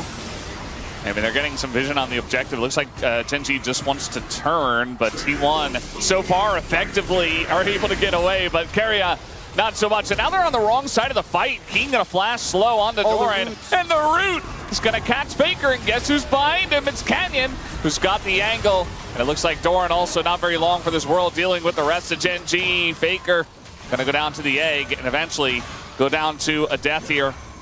And that is a nice turn from Genji in the extended play, as now maybe they just go back to the Baron. I think they can. Oda tries to get a ward down to threaten a steal, but it's going to be so difficult to approach against his composition. We also have a control ward from Duro, so he can actually... He finds Ona. I was going to say he can put it in the pit and clear the vision, but he's actually just going to keep him occupied. Yeah, take him for a little walk. Get him rooted up. Yeah, no way he gets close now. Great disruption from Genji to keep the enemy jungler away. And this feels more significant than the in terms of setting them up for the 2-0 than that previous fight. Now with the Baron in hand, 4,000 gold lead. You do see T1 setting up to take away this dragon, but it's a small consolation prize in the grand scheme of things. Yeah, the Red Baron power play going to be pretty large at this point in time. You can see that Genji do not scramble to try to get over to the one Chemtech Drake when both teams only have 2 Drakes. And they have a nice little wave in top lane actually already. So this is the play on a Pays. Yeah, the flash Q, and then I feel like if he does flash, he's obviously further away, but he's still stunned. There's still the follow-up. Once the Q's been fired, you're in a bit of an unfortunate position. Here, though, great from Genji to go for this play, to disrupt. And Keen, the wall comes down, so he's like, okay, I can just ult freely now onto Keria. And the thing is, this whole time, there's the threat of the Jinnle. It's so difficult to escape when that can open up on you. Ruler gets that great root, though, and they don't even end up committing it. Canyon finding a phenomenal angle as well onto the Anivia. Just feels like as soon as they started the Baron, Genji knew what they wanted to do, and we're just waiting for T1 to push up and fall for the trap. Yeah, T1 have the Caitlyn, so they have the traps, but Genji set the ultimate one on that Baron. And this push is coming in. Owner's gonna find Canyon, gets a nice kickoff as the binding will connect, but still Canyon's just so difficult to lock down. As Faker on the flank here as Anivia, I mean, he's gonna do a bit of damage, but I think eventually he just kind of dies. Toby's waiting for him. Yeah, he does have flash, but he's like, well, I'm just dead. Yeah. Not the best flank teleport I've ever seen. Flanking Anivia, not something we typically see. And Keen is just so tanky. And they really need Faker to be there to chip away at the front line if this is turning into like a front-to-back team fight. He can't be like trying to assassinate a Jhin on Anivia. That's an owner's job. As Genji are sticking around for quite a long period of time as the ult comes in. Going to be blocked here by Doran, who just tries to flash away. But now the Jhin ult is out, doing a bit of damage. Just going to taxi them out of the jungle. Yeah, not able to find any more kills there, but the pressure is still mounting. Jovi's going to get the spot lane turret. That mid lane turret's not long for the world either. I think Ruler can just push up and let the minions basically kill it. Mikhail's comes through for Keria finally. I feel like the Mikhail's value for both teams is kind of insane. We end up seeing it here. So Canyon actually gets initially focused down here by Ona. They go for the kick play onto him into Keria's root. And then the Mikhail's comes in before the trap can set. It sets in the clone instead. Then Faker on the flank. I guess the thought process was if Canyon was dead and we're able to rush at the bot lane, it wouldn't feel as isolated here. But the flanking Anivia, I'm not really sold on. Yeah, and maybe you get like some kind of crazy wall if you're going to do something like that, but then you're very much isolated. As, yeah, Keria can't even break through the individual Scion shield. This Scion just feels immortal. I don't think Faker or Pays really have the means of cutting through him right now. You know, there's no pen to come through from Faker. Pays does have the LDR, and eventually would be able to shred through him, but doesn't have a ton of attack speed. I feel like Killen's so much better at bursting squishy targets on the back of traps than shredding a Giga Tank. And Faker's like a couple items, maybe 3 items away. If he like finishes an actualizer into... I think if he gets Void Staff next. Void Staff. He wants setting a trap here though for Keen. I mean, again, this is the Scion. We'll see if they can deal with it as... Eventually, he should. There he does go. Faker gonna pick up the kill streak there. Yeah, I mean, there's always a limit to tankiness. If there's 5 members of the enemy team jumping on you, and with the Anivia as well, it's so hard to escape. They can kill you fairly quickly. But it's a pick that gives a little bit of a reprieve for T1, but not altogether too much. One thing is that they went for that pick. It was kind of rushed. They wanted to avoid the vision from Gen G. You can see towards the center of the map, a lot of wards sliding things up, so they want to avoid those. But the result is we have Dragon in a minute, and T1 don't really have much of any vision on towards the Dragon area. So he's just waiting here. Yeah. He knows that owner is going to go for the Raptors. So they kind of need to push in and contest vision. I feel like this T1 composition does better when they're set up in an area beforehand. But they just don't really have the means to do so. And Gen G are actually clearing out some of the vision they did get when they went for that play onto Keen. We see Carrier moving up and getting some wards towards Baron. Maybe they're just going to sacrifice the Dragon at this point.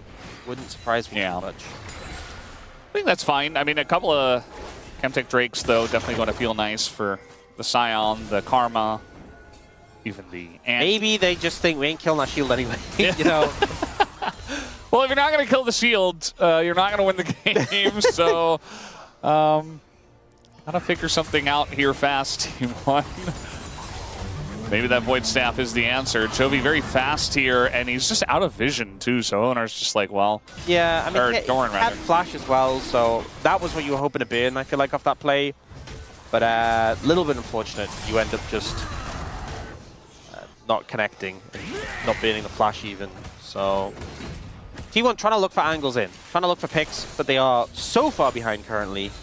Even with the ornaments coming in, it's a 6,000 gold deficit right now. Like Chovy with the 10-stack Medjais as well. With the the upgraded swiftness boots, where you get extra adaptive force from the movement speed you have. Feels like a really nice combo.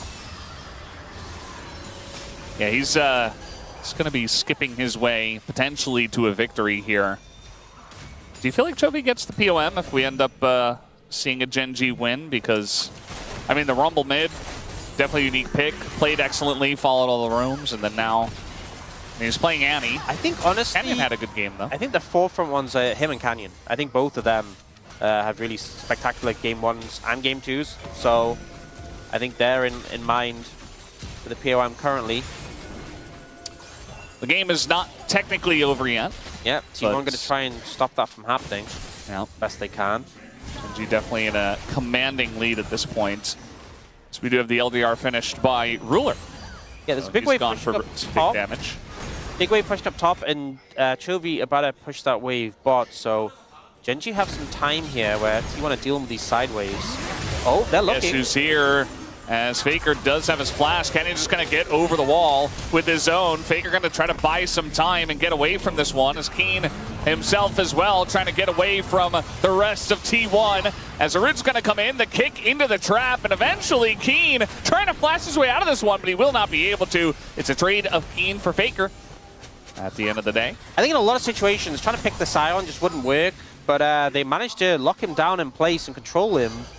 You can see Gen G threatening. Look at Chovy on the flank. Still has the Tibbers, by the way. He's very separated from the squad, but he's so fast with Flash that I just don't think he cares. He is just skipping away, as you said, so able to get out of that situation quite comfortably.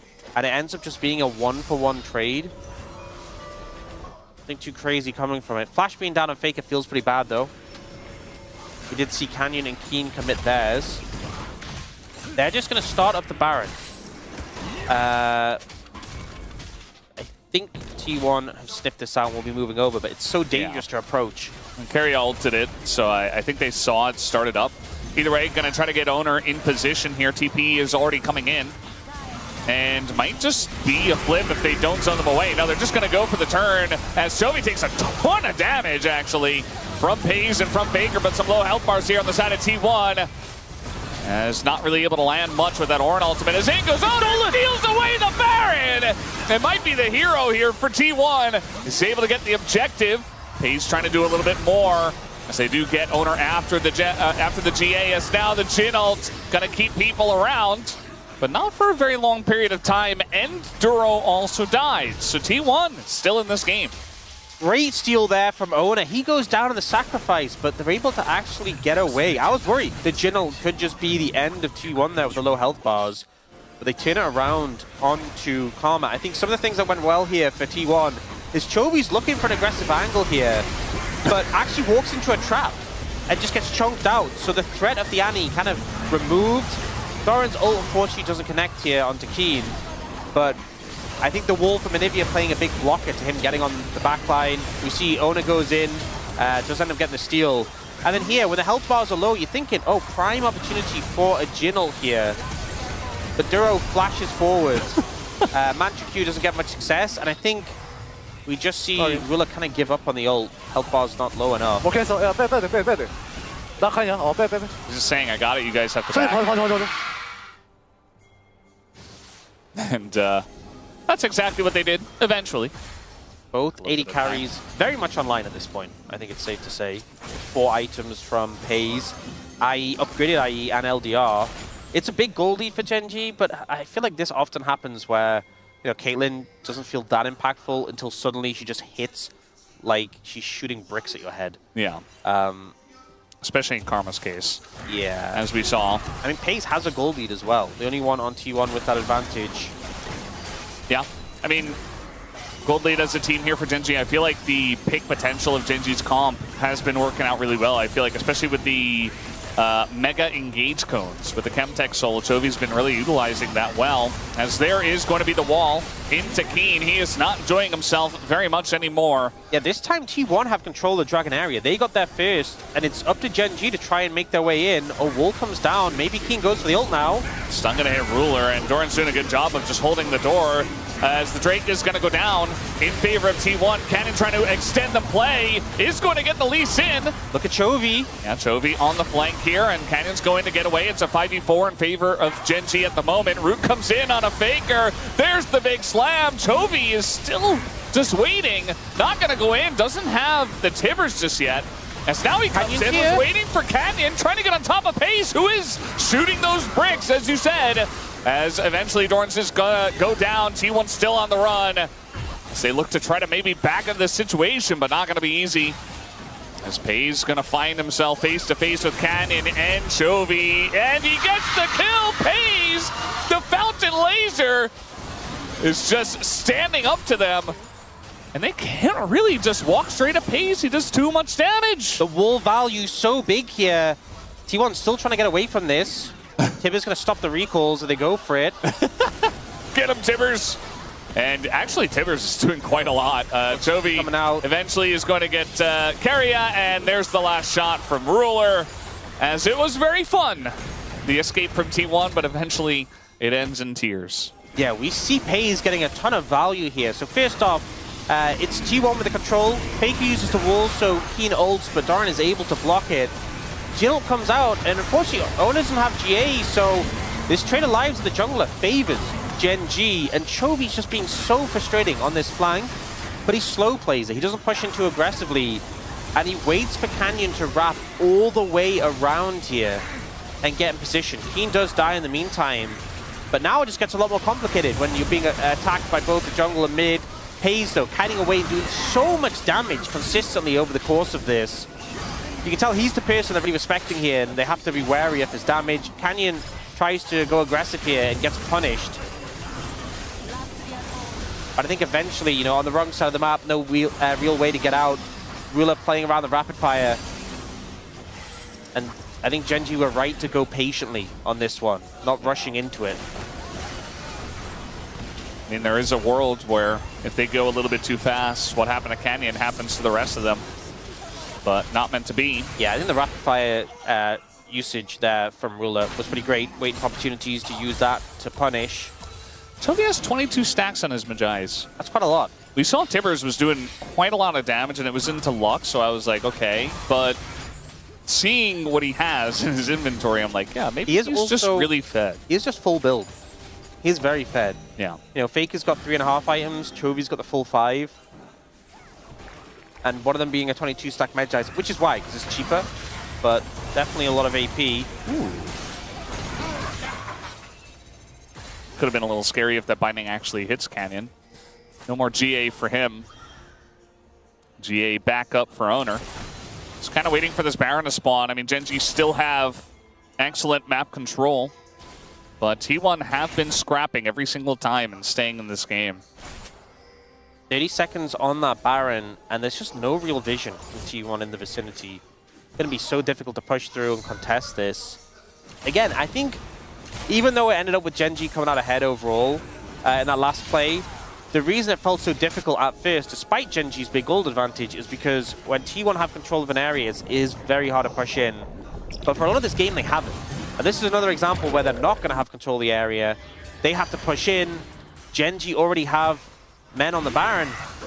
And Pay's just recalled for GA, so he's going to be so late. Yeah. I think they just have to give this up. Just going to have to give it away. You see that carry spots it, and they're like, well, what are we going to do about this? We don't have an AD carry at the moment. It's hard to really fault Pay's because GA is such a huge buy for these team fights, but it doesn't feel good that you just essentially gave over the Baron for free. Soul is in 45 seconds, though, and they're getting a bit of vision down here. You know, this Scuttle Crab's being cleared by Owner. They have some eyes on the area, not as much vision as you'd like. And as I said before, you really want to have control of the area first, but we've had big spikes come through. We've had the Crypt Bloom from Faker for some penetration. The GA, obviously, for Pays is a pretty massive buy. I think it's likely going to all come down to this fight. Once again, Owner trying to scout out the area. A short TP from Doran in to mid, but he will get that massive shield from it. Yeah. Which kind of matches the shield Keen gets every few seconds by pressing W. Yeah, Scion is really... he's just built different, as we know. Trying to get some vision. This is something that the Lux is really good at doing, actually, but not able to find Canyon. Canyon going to find himself face-to-face with his death, potentially, but Doran taking a huge amount of damage from Ruler on the top side of this fight, as Doran has to flash away. There's the binding on Akin, and all of a sudden, yeah, he's just going to flash out, and the flash response from Ruler is beautiful, able to get away from Owner, who really wanted to set that one up. Nice kick away here on Akin, not able to lock down the jungler of T1, and now Keen, not very long for this world, and will be taken down. Meanwhile, though, this Dragon will go the way of Gen.G as they pick up the Chemtech Soul. Ult coming out from Ruler. Able to do a bunch of damage already. Oh! Okay. That's a full build Jin. They're still trying to collapse in. Faker has TP. They've won these kills. I think they... I mean, they're going to try. And just going to have to face check into a lot of lack of vision. I mean, there's a man advantage, yes. The trap. Carrion, no! Not like this. Not to just the trap.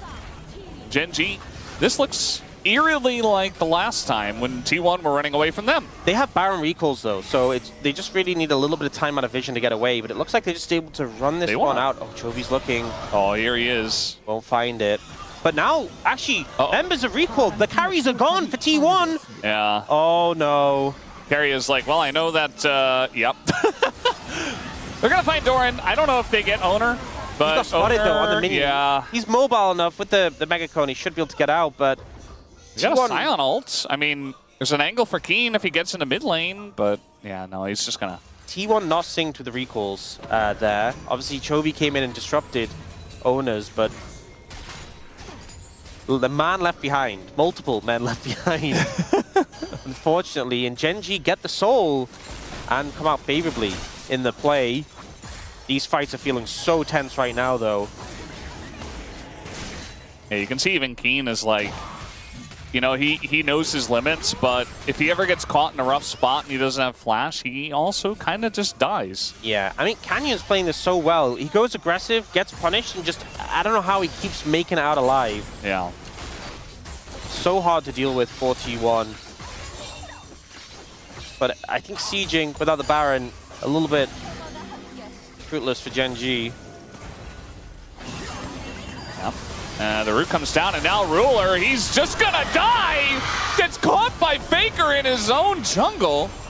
Faker's jungle, that is now the ult away here from Keen, and Gen.G just trying to get away. Chovy just gonna drop a bear. There's no objective for T1 to take now, but they're gonna look for the push in mid. Yeah, so much back and forth in this game, but a phenomenal pick by Faker onto the enemy AD carry, onto Ruler.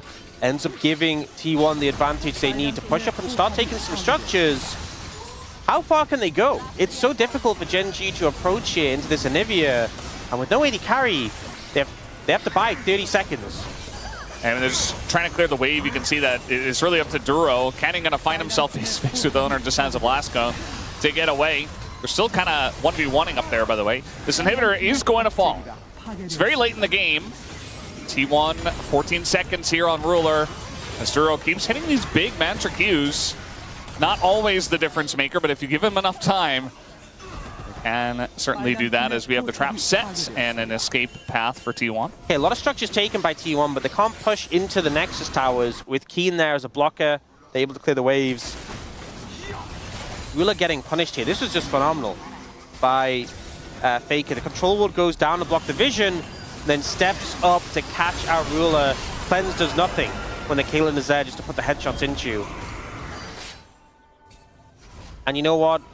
I think everyone was hoping for the series to go to a Game 3, but this Game 2 is delivered more than anything. It's just really tense. I mean, we've had steals as well, or really just the main steal from Owner on that one Baron. Pretty critical stuff. And very much back and forth. You know, T1 have been behind in this game for the majority of it in terms of gold, but they have an Ornn, and it's very late game, and they have a Caitlyn, a Nivea comp. There's a lot of ways for them to win this one. Headshot comes in, and it feels like anyone but Keen just winces as soon as they get hit. We have just Baron. Oh, that, yeah. Baron at 15, Elder in a minute 45, and it may end up coming down to the Elder. I feel like for so much of this game, it was Gen G who had control of the map and were pushing out. Now T1, the ones moving around. They've spotted Canyon here. Yeah, they know he's here. The entirety of T1 is making their way up, and now they have vision. The Cyclone going to deny for a little bit, but Canyon, he's going to try to flash, tries to get out with the Karma, and somehow this guy keeps on living. Chovy, ooh, that wall, pretty close. Yeah, Gotta force his flash. Canyon just constantly able to survive these crazy scenarios where you're saying he's dead, but alive or not, he has to reset, and T1, I think the Baron is just theirs, so Gen G missing out on that objective. They're going to move towards the Elder area and try and get vision there. You have to think, Baron, not the end of the world, but we have to get control of Elder Dragon. And it's difficult to keep your mid lane pushed out while also getting a good spread of vision on an objective like this. I mean, look at the setup that T1 had into the enemy jungle. And then it was that blue trinket that spotted out Canyon, able to make the play. His flash now down, Owner's as well. The junglers being without flash definitely makes it very delicate, given that they're going to be the focus, I feel, coming into this Elder fight. In most fights, the AD carry is the focus, but here, when one smite can just dictate the game, Canyon and Owner will be at the forefront. To level 20 on both these tanks, by the way. Oh, he's just going to ult in as Chovy goes over the wall and nearly dies. Pays, oh, he's going to flash on him, but Pays is still alive. Flashes on Chovy, takes him down. Pays is taking names, and he's looking to win this game, but he's in the thick of it. But now Faker, he's there as well, carrying it up. As Ruler's on the left side of this fight, just doing a lot of damage as well. Canyon going to go down, but now it's all up to Ruler up against Faker, it looks like, in this fight. As Pays has fallen, and maybe Pays, you know, Pays did so much, but he also died very early on in this fight.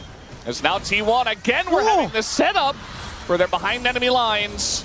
Another binding's gonna come down here. Duro just trying to keep them around, but it's not gonna work out. We got a Jin and a TP. Trying to keep it in this one. As really, it's gonna be up to Ruler. He's gotta have good positioning. He doesn't have his summoners anymore. As TP comes in, Keen has a massive shield. I don't think that Owner and Carry alone can deal with the Scion. If Owner dies, if he dies, it's Elder. Yeah, we got a TP coming in. You can see that T1, they know about this as well. They're like, we got to fight for it right here, right now.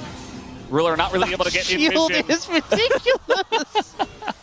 The shield for the TP combined with his personal shield. Looks like the respawns are going to come in. Fake has to deal with this top wave. Longest game of the LCK this year. Does not surprise me. T1 Gen G often delivers. We're going to reset, but it's Ruler starting up the Elder. TP coming in from Doran to disrupt, and Owner's pretty close by, but Canyon is making his way over. Elder now going to be the focus point, but so many summoners were bid in that fight. In fact, only Faker has his flash available. And we saw GA's burnt as well. Yeah, and that's a really important flash for him to have. You see Owners down on the bottom side. Canyon maybe gonna find him. Both these junglers, as you mentioned, the keys of this one, as that wall is going to deny. Faker's been so good with his walls in this game. As now the jungler's looking to collapse. Canyon's got an angle on that backline. Pays in a bit of trouble, but the kick is there. But now the Elder in position for maybe the swipe to go, and it goes to Owner again. As he's able to steal it, this guy will not be stopped. As Keen, nearly unkillable, but eventually he will fall to the Elder burn. As now the flash wall comes in. Chovy, though, looking to turn it on the Faker, but it's only the egg that he gets. And Pay's still alive. They're looking to take him down, but they will not be successful. Ruler, still alive, still has a full health bar, and still looking for more. Pay's has done 14k damage in the one fight. As T1 are looking to push mid. They're pushing up, and we see Genji's bot lane trying to move over and respond if Keria finds them, but he won't. Oh, doesn't with the ultimate. If you stop those recalls, that could have just been game. Yeah. They're going to try and make the push happen. Pay's now full HP because of the Bloodthirster, but Ruler and Duro are there. It's long timers on the respawn. The kick is good! And T1 will be winning game number 2. Duro goes down, and in 50 minutes, T1 come back and bring us to game number 3. Such a marathon was that game, and some clutch plays. The damage that was output by Pays on this Caitlyn and Ona with the clutch secure on the Elder. It came down to the Elder Dragon, and Ona was able to find it, give them the boost they needed to close out the game, but that was hectic, and that was only game 2. Genji vs T1, the El Clasico, the LCK delivers once again, and we still have another game ahead of us. And that's the thing for the teams. They have to reset after that game, that absolute slugfest, longest match of the season so far. And they have to reset from that and focus forward. T1 coming out ahead, but some crazy efforts around the board to make that game so close. Yeah, T1, not the first time they've done something like this. This wasn't a massive lead that Genji had, but 90k damage. 90,000 damage from Pays. Yeah, I mean, this Caitlyn was massive. You kind of hit that point where you just do so much damage. The ornament boost as well. And even though he died in that last fight, he did so much, walked up so aggressively, set the rest of his team up for success. But yeah, this was hard fought for T1 to win. And they really wanted it, as the sign does reference. And they bring us to a game 3. This is what we wanted. It's 1-1. We have a series on our hands as we head into the break.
앞으로 갈게. 카페 오케이. 난 막을게. 막았어. 타임 없어. 이거 강타선 많이 물려거든? 이거 리셋 한번 해. 뭐 안 돼. 리셋. 이거 해. 와. 야, 밀어내고. 야, 나오고. 아이냥 너 혼자? 야, 쓰마. 이거 장로. 오케이. 장로부터. 먹겠어. 애니 노공. 위로. 애니 노공. 리칼 있어. 상대 다 노플이야. 천천히. 사이먼. 오케이. 천천히 봐도 돼. 앞라인. 상대 다 노플이야. 좋아. 나 딜가 하나 지금 애매해. 나리야. 좋아. 진노 스페. 나 이거 미드로 가 미드로. 얘들아 기다려. 오오오. 싸해. 나 코멘포라 애매. 천천히 해봐. 미드로 가면 돼. 미드로. 미드로 가. 야 미드로 와. 천천히 가. 조금만 천천히 해봐. 나 이거 피업 되거든.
Every sky is a line I'm drawn.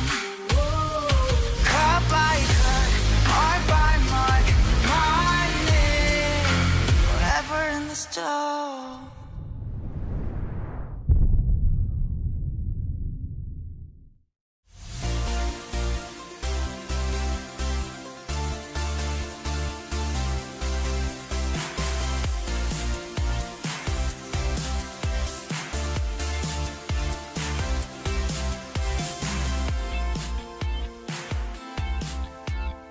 And the circus continues on yet again, despite being down over 7,000 gold, despite being down the soul, despite the fact that it was the longest game of the year. T1 still find a way to get the job done and force us to a game number 3. Force is the wrong word. It's more like grace us with a game I mean, they number survived 3. to give us the 3-game circus here on our Saturday showdown. We spent so much of that game, the 3 of us watching it, wondering how could T1 do it, because they kept surviving, right? They kept holding off those waves. The Anivia, a huge part of this. And they kept making mistakes as well. And it felt like, oh, this is it. This is the moment when Gen G won. But they back away. The amount of times they had to survive and fight their way out for like recalls, which sometimes even fail, but it bought enough time, like Pays respawns. The individual play we saw from T1 from behind, and this might be like the highest level League of Legends I feel like we've ever seen. It was absolutely crazy, but Gen G were playing well too. This is just such a great series after what we saw already with Chovy's Rumble in Game 1. This might go down as one of the best Saturday showdowns of all time, no matter what happens in Game 3. For real. So before we hit to Highlight 1, Highlight 1 is literally like starts at 43 minutes, but I think T1, they showed up. The reason why they picked the blue side is because blue side is a lot easier to play on both sides in terms of the jungle camp, the jungle root. So that's why they had the Kayn and Lux, and they had a successful time on the bot lane. And I think it was literally like Faker trying to do so many stuffs in the game. Didn't work out for almost 40 minutes, but that one play in their base, and that literally flipped the time here. Yeah, so watch what happens here as they're trying to fish. Like the entire late game, they spent trying to find a mistake, trying to find a timing. And the timing is right here. Ruler is unable to get to the other side of the wall here and ends up getting burst down.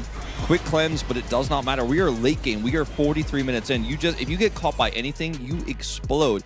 That moment was when T1 started to be able to play the game again. Like up until that point, they were locked in their base pretty much the entire time, had no control, but knew exactly how to stall the game out. Yeah, very much on the back foot, and it's tough for Ruler because he's the guy that other than the one other time, very famously, gets caught, is your consistent player. Like, he's the one, right? And unfortunately, he gets caught out. That gives T1 some life, and now they're tussling in the mid lane before the Drake spawns. And this is one of those moments where coming from the top rope is Chovy, but it doesn't go right for him. Yeah, Chovy is looking for the play with the Blastcorn, but at this point, Pays already got the full build. He has the Bloodthirster, he has the Mikhails from his support. He's not afraid to attack in front. Yeah, he flashes forward here because he knows there are no other threats. You know, Ruler's on the left side of the fight. Keen is getting blown, or I mean, it's called blow it up, it's not the correct term, but getting burned down is really what's happening there, and he cannot actually get on top of him. So ultimately, Pays does the main job here. And Ruler on the left side, even with his ult ticking, is just not going to be able to compete with Faker's damage on top of all of the Gen G members. And even though this fight gets incredibly close and wonky, and there's a lot of mechanical outplays here made by Gen G to make this closer than it otherwise could have been, T1 finally get map control. They got their pick on the Ruler to play the game. They got these kills here, won this fight. Pays' play here gets them back in control. But that was the start of the play of the Elder. So I think after that, they could see how strong is Pays, and they had to like prey on the Pays no matter what. And I think Elder situation happened right after that, and that was full of chaos. Dude, 3 GAs all respawning all at the same time on top of each other. Then here, this Elder fight goes crazy. No GA on Pays, who is doing a ton of damage. By the end of this one, does 14,000 damage. I mean, I think they literally forced out all the flashes from Gen G after that fight. And I think here, we could hear from Owner as well. The Smite fight is really hard for me, but at the end, he made it. Yeah, and they were able to get Canyon into a really uncomfortable spot. 647. At some point in this game, like I think he realizes and he becomes frustrated, but he still can't otherwise change the game plan. He can't actually kill Pays anymore. If he gets on top of Pays, Pays kills him. Like, he's full build. He has Bloodthirster, and you can see it in this fight as well. He's super frustrated, and now he can't do anything, right? He's already used the Cyclone, he's already used his tools. Comes back in here, tries to save the day, but the Elder is already secured, and with that extra burn damage, Gen G cannot win the fight. The support from Keria also saves him again. I think Pays did the 90k damage in that game, that single game as a Caitlyn, and I think it was not the comfortable position that he had for this game especially. So many Pays games. Oh yeah. He has been the guy who gets the penta, the guy who sits back, the guy who's set up. And he even had, like, his haters call him passenger Pays, right? Like, he's the guy that people say wins because his teams are good. This is one of those examples, though, of that just being absolutely untrue. He hard carried this late game, his positioning, his threatening. This is one of his best games of his career. Well, we were hoping to get 3 games of some of the best league in the world, and we are not let down. It also means a potential 6-game day is on the cards as well. It's just a great day of League of Legends, and we get one more of Gen G versus T1, the important matchup here as we're fighting for positioning as we look towards the road to MSI. Let's send it on over for Game 3 to Valdez and Ox. Thank you very much, guys, as a great breakdown and awesome stuff that T1 do make this into a 3-game series. I was getting worried there in the middle of game 2. I'm like, looks like maybe we're just going to have another 2-0, 2-0. Not meant to be.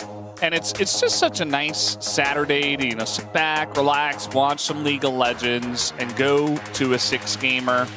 Yeah, I mean, we do have Nongxin versus BNK Fearx later. That's also going to be a close one. That was such a relaxing game to watch. I'm sure none of the fans were stressed out, clutching their hair over that match.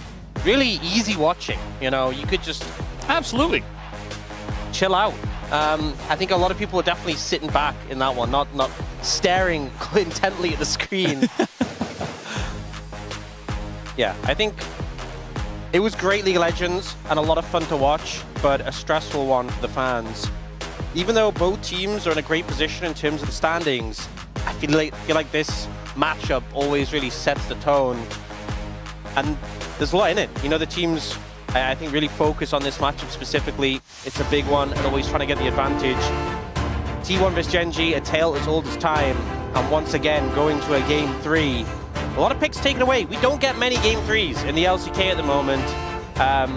It's been a lot of 2-0s, so champion pool is going to be tested further. We know, obviously, a lot of these players have champion Oceans, but a lot of the favorites taken away already, and Jarvan going to continue as a ban here. Remember that T1 opted to ban this over the Karma, and ultimately it was successful. Yeah. Definitely a risk. I think at this point you just don't have a lot of good options into Jarvan except Corki for the AD carry position, and probably don't want to play that. I mean, Lucian as well, but he's just getting kind of perma-banned, especially in this series. So we had, Varus, Bard, Orianna, Vi, J4 were some of the other bans we had from Game 2. Maybe T1 looked to leave something open so they can first pick it and try to get value out of it. But I think they should definitely put the pressure on Gen G to ban more of the power picks. That being said, the fact we've already had Rumble and Karma, which are 2 of our kind of perma-bans almost. They do slip through occasionally, but it's like Rumble, Karma, Orianna in Varus. A lot of series, you just have to ban them constantly. With those gone, it takes a lot of weight off Gen G, which is, I think, is a factor in them taking second pick here as well. And we'll see what they opt to take away here. They go for the Nocturne, a pick that Owner's been very successful on. And obviously the jungle pool's been thinned out here a good amount. There is still the Vi, which we know is pretty popular. Pantheon, another one that does well. But I feel like the risk with going like a Vi here is that they might just bring out the Neferi, which has been pretty good in general, but good into the Vi specifically. Cassiopeia comes out as a first pick for T1. This pick originally just there as a rise counter, but has been rising in priority thanks to the Deathfire touch, and kind of puts it down that Gen G can't just pick Rise here, knowing that they're going into it. I think as first pick, you don't want to just pick a jungler that gets matched by another, quite good jungler.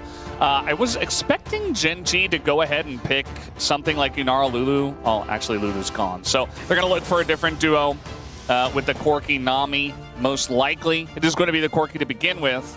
Something that Ruler definitely enjoyed for a lot of this year. But yeah, Cassio in terms of power level right now, very strong, and a good first pick for T1. A lot of those pairings gone, as you said, a lot of the bot lane duos. We see so many of those strong duos, and with a lot of them gone, Corki Nami definitely rising up to the priority. We've seen more of it recently. They won't secure the Nami that now, though. They're going the Corki Pantheon. And there's one downside to this. Obviously, getting first choice in the jungle is great, but by leaving that Nami until third pick, it means you're kind of locked into it. You really don't want to pick Corki and not have the Nami in most situations, and that means T1 kind of have a lot of flexibility here. The Cassiopeia unlikely to be answered, and they could even pick top lane as well for Doran, knowing that if Genji pick, if they go with the Jace, if Genji pick Yorick on 3, they sacrifice their bot lane so heavily. And Genji honestly haven't been doing that so much. Keen tends to take a lot of the weight in draft. They don't put as much priority onto him, so they will pick up the Jace there. I feel like with the Cassiopeia and the Jace, you want setup with those picks. They have a lot of damage, and they will go for the Vi. I said the Vi, potentially risky if you early pick it, if the Fury comes out, but having seen the Pantheon already, Ona feels comfortable to pick it up here. And I imagine this is just going to be the Nami. They could go the Yorick if they want to have that. Yeah. Actually, it's banned. Never mind. I forgot it was taken away already. But they could go something like the Cassante, something that matches up into it. And they're looking to do that. So sacrificing the Nami here in order to get a matchup that Keen likes. I think it makes a bit of sense considering, I was talking about the Yorick. The Yorick's already gone. The Scion's already gone. The Ornn's already gone. A lot of options into the Jace have been taken away. And I guess they really want to make sure they have a good matchup. And now for bot lane as well, you can ban even more things for Genji. You can take away the Yunara. There's Sivir available. Maybe even, honestly, the Ziggs could come through. They're going to go with the Kalista, though, first and foremost. Kalista Renata would be pretty good here into, like, the Pantheon Cassante. Yeah, just trying to target stuff that is left. The Nami ban, very obvious. Anyone could have guessed that one. Does leave you wondering what they might ban next, though. I feel like Cassio does well into pretty much anything, but if you want to ban something Chovy specific, you could look for that as the Ziggs. Yeah, there'll be a lot of poke with that, and the Vi has a setup to land the ult on top of it, especially when you have a tank top laner and your Vi will just have 2 carries. I feel like Ziggs Vi is a big threat, and Ziggs Jace a lot of poke, so I think it makes sense to remove that. I feel like maybe a ban towards Chovy here. There's still picks like the Aurora available, which is really good on. They go for the Akali. I mean, the Akali is pretty good if you can get on top of the backline, but we've seen the Akali into Cassio just be miserable. Yeah. Even more so with the extra damage available in the runes. And I think it would make the composition of Genji very short range. Playing into a Cassiopeia would not be a fun time, so I don't think that the ban was necessarily needed. And it looks like Genji going to go for the Nico here. So obviously with the Nami gone, have to go for something else. It does continue with that sort of threaten the backline line of thinking. If Nico can get on top of the Jace Cassiopeia, a lot of pressure there. Nico definitely still a strong pick. And now, I mean, for T1, this is their chance to do something strange. We don't have a lot of good options left available for this bottom lane. I honestly like the Sivir here, to be honest.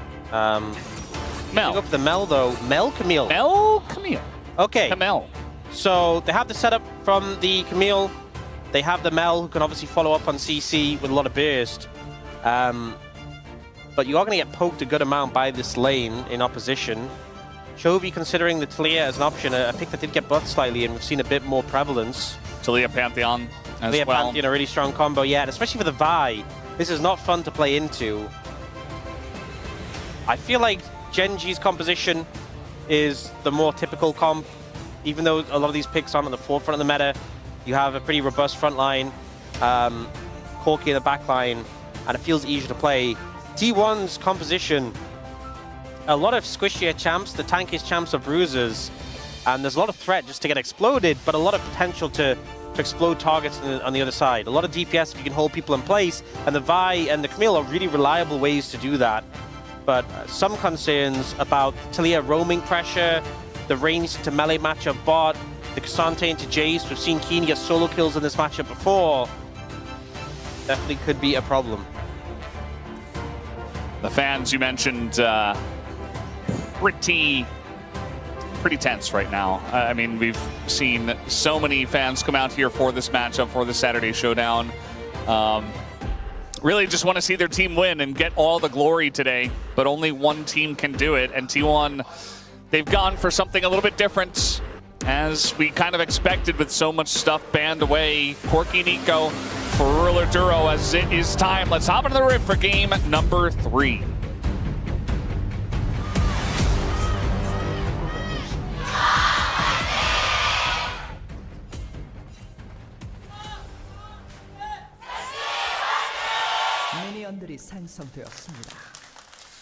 Here we go. And of course, for match 6-7, we get a game number 3. It's just meant to be. It's written in the stars. This ward is going to get cleared out. So last time Carrier played Camille, he was pretty massive on it. Once again, has the Ignite, the Hail of Blades, a lot of early threat. And if you get the ball rolling, you can be a big problem for Gen G. But there's a lot of poke on the other side that you have to kind of respect. Which is why we could just see Carrier instantly all in at the first opportunity. Yeah. Level 1 Camille. You have hook shot. Yeah, you just hook shot go into the enemy. Use and the that's exactly what they're going to do. Yeah. It's going to hit them both. And take a little bit of damage after the fact. But this is definitely what you want to do. Get aggressive trades with your Camille. That's the thing is, you know, at that point, Ruler doesn't have the Valkyrie. Duro doesn't even have 2 abilities to string together. Doesn't have the route into the queue. Ghost already used here by Faker. He's putting on the pressure on a Chovy. Oh, so much damage, especially with the Deathfire touch as well. You go for that long combo and then land your Q at the end to extend it. Duro, just pretend you're a minion. They won't hit you. He's a minion. They're like, oh. Yeah. Where'd he go? Oh, there he is. Why did it feel like the 2 on bottom lane like roleplayed that? They're like, oh yeah, no, it's actually a minion. I guess we were wrong. Yeah, that was a successful deception check by Duro. Natural 20 comes out. Yeah, he shapeshifted right in front of them, but he, he just got a good roll, so that's the way it goes. Didn't look like anything to me. Yeah. Meanwhile, this is Keen Sante getting to work here up against Doran in the 1v1. Really wants to force the flash, and eventually he will get it. So I often talk about Keen not getting the most prio in Gen G drafts, but they decided we want this third pick Sante with a lot of the matchups into Jace at a good gone. They sacrificed a Nami for it. It's paying off already. I mean, Kang is going to go in there and just have to flash away. I guess he resets the blue, but he doesn't have a health bar, so... Yeah, they'd rather kill him than the blue. Yeah, the flash on in, as he will throw up a shield. It's going to help a little bit, but it's still going to be a kill. First blood given over to Pays. Just like that is Cannon a little bit over-aggressive to try to secure his blue. I mean, Carrier playing the Camille will look for any opportunity to all in the jungle. You know that. And Canyon just goes super aggressive, gets instantly focused down, doesn't get his shield up in time to block the damage, and Pays is able to pick him off as a result. Good start for T1 here. And the fact that it's Pays getting the kill feels pretty good, especially given how monstrous his game 2 was. Yeah, it feels weird to have him have that Caitlyn game and then he's playing Mel now. Yeah, so Ona goes for like the short Q into the stun from Carrier, and because of that, it doesn't give Canyon a chance to respond and get the shield up. If he blocks all that damage, it could have been a different situation with Duro there to back him up, but he just takes so much damage initially, has to flash out, gets chased down by the Mel, and look at the pressure being put on here.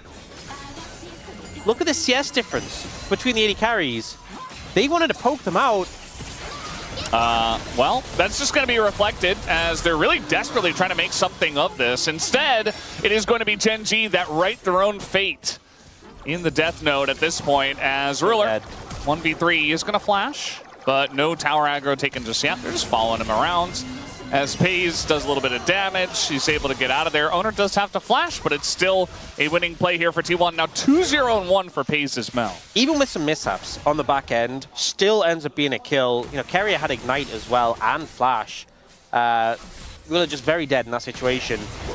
But it's T1 twisting the knife to such an extreme degree, not letting Ruler and Duro play the game. You know they wanted to get a couple of levels behind them, start poking them out.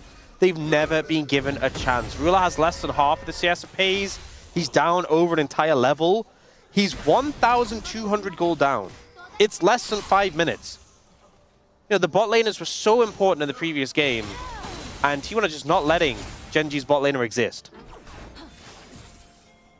Yeah, I mean, this is one of the ways that T1 bot lanes will punish you. Pays has an Alternator, an Amp Tome, and a Dark Seal. Ruler has a tier. Maybe several tiers with how the lane's been going. They're going to land the root. It's not really going to help out all too much. Ascarius still connects the hook shot, and that's heal gone. Ruler still doesn't have flash. The thing is, they don't kill them, but they don't need to. They just chunk them out, force them away. This lane is unplayable, and Gen G going to look top lane. Yeah, a little bit of a mishap, but Doran doesn't have flash, and he's Jace, so he's still dead. Not exactly the cleanest, but they get the job done.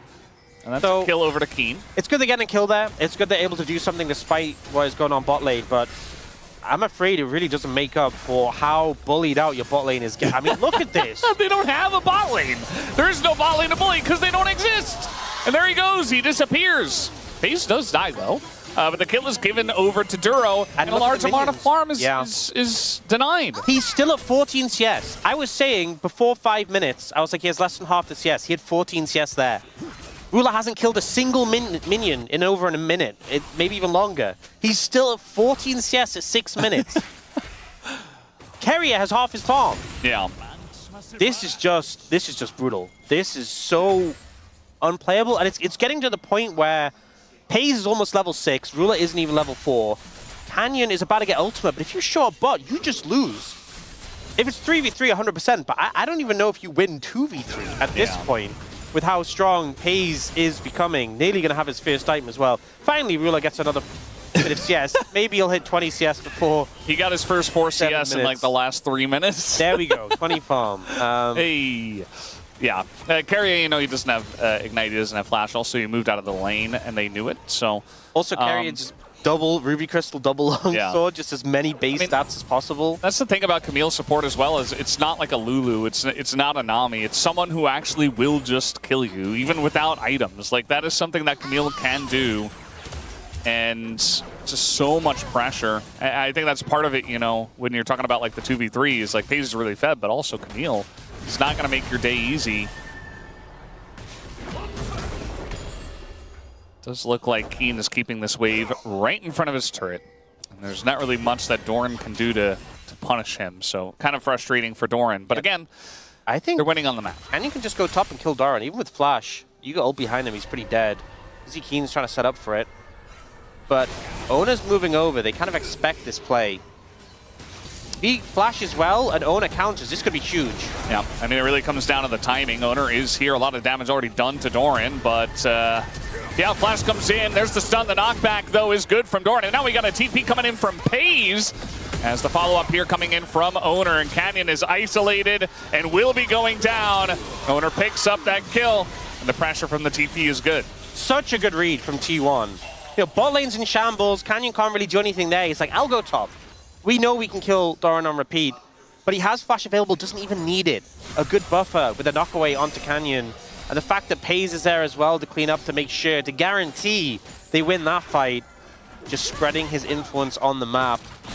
And Ona going to be able to pick up the grubs as a reward. Getting those grubs as well when you already have so much pressure and been devastating Genji's bot lane tower definitely feels bad. This time it's Owner who picks up the 3 grubs. I believe it was Canyon who got 3 grubs and like all of the objectives in both games 1 and 2. All the early objectives. This time it's going to be T1 with all the pressure they have. The Hextech Drake, the 3 grubs. It just feels like this game is one that T1 explicitly wanted to take into their hands right from the get-go, even with that early Cassiopeia pick. I mean, we saw game 1 really come down to that flex from Genji, the rumble to mid, the Renekton top lane, giving them so much power. This game, T1, it feels like they brought out some of their tools they had in waiting with the Mel, Camille, just playing around so effectively here. So Canyon's waiting for the chance when Ona burns the Q to jump in. Doran's able to self-peel here, and then with the TP coming in, Ona just says, cool, we'll just kill the Pantheon. Keen has to leave. They know they can't hang around and wait for FaZe to arrive.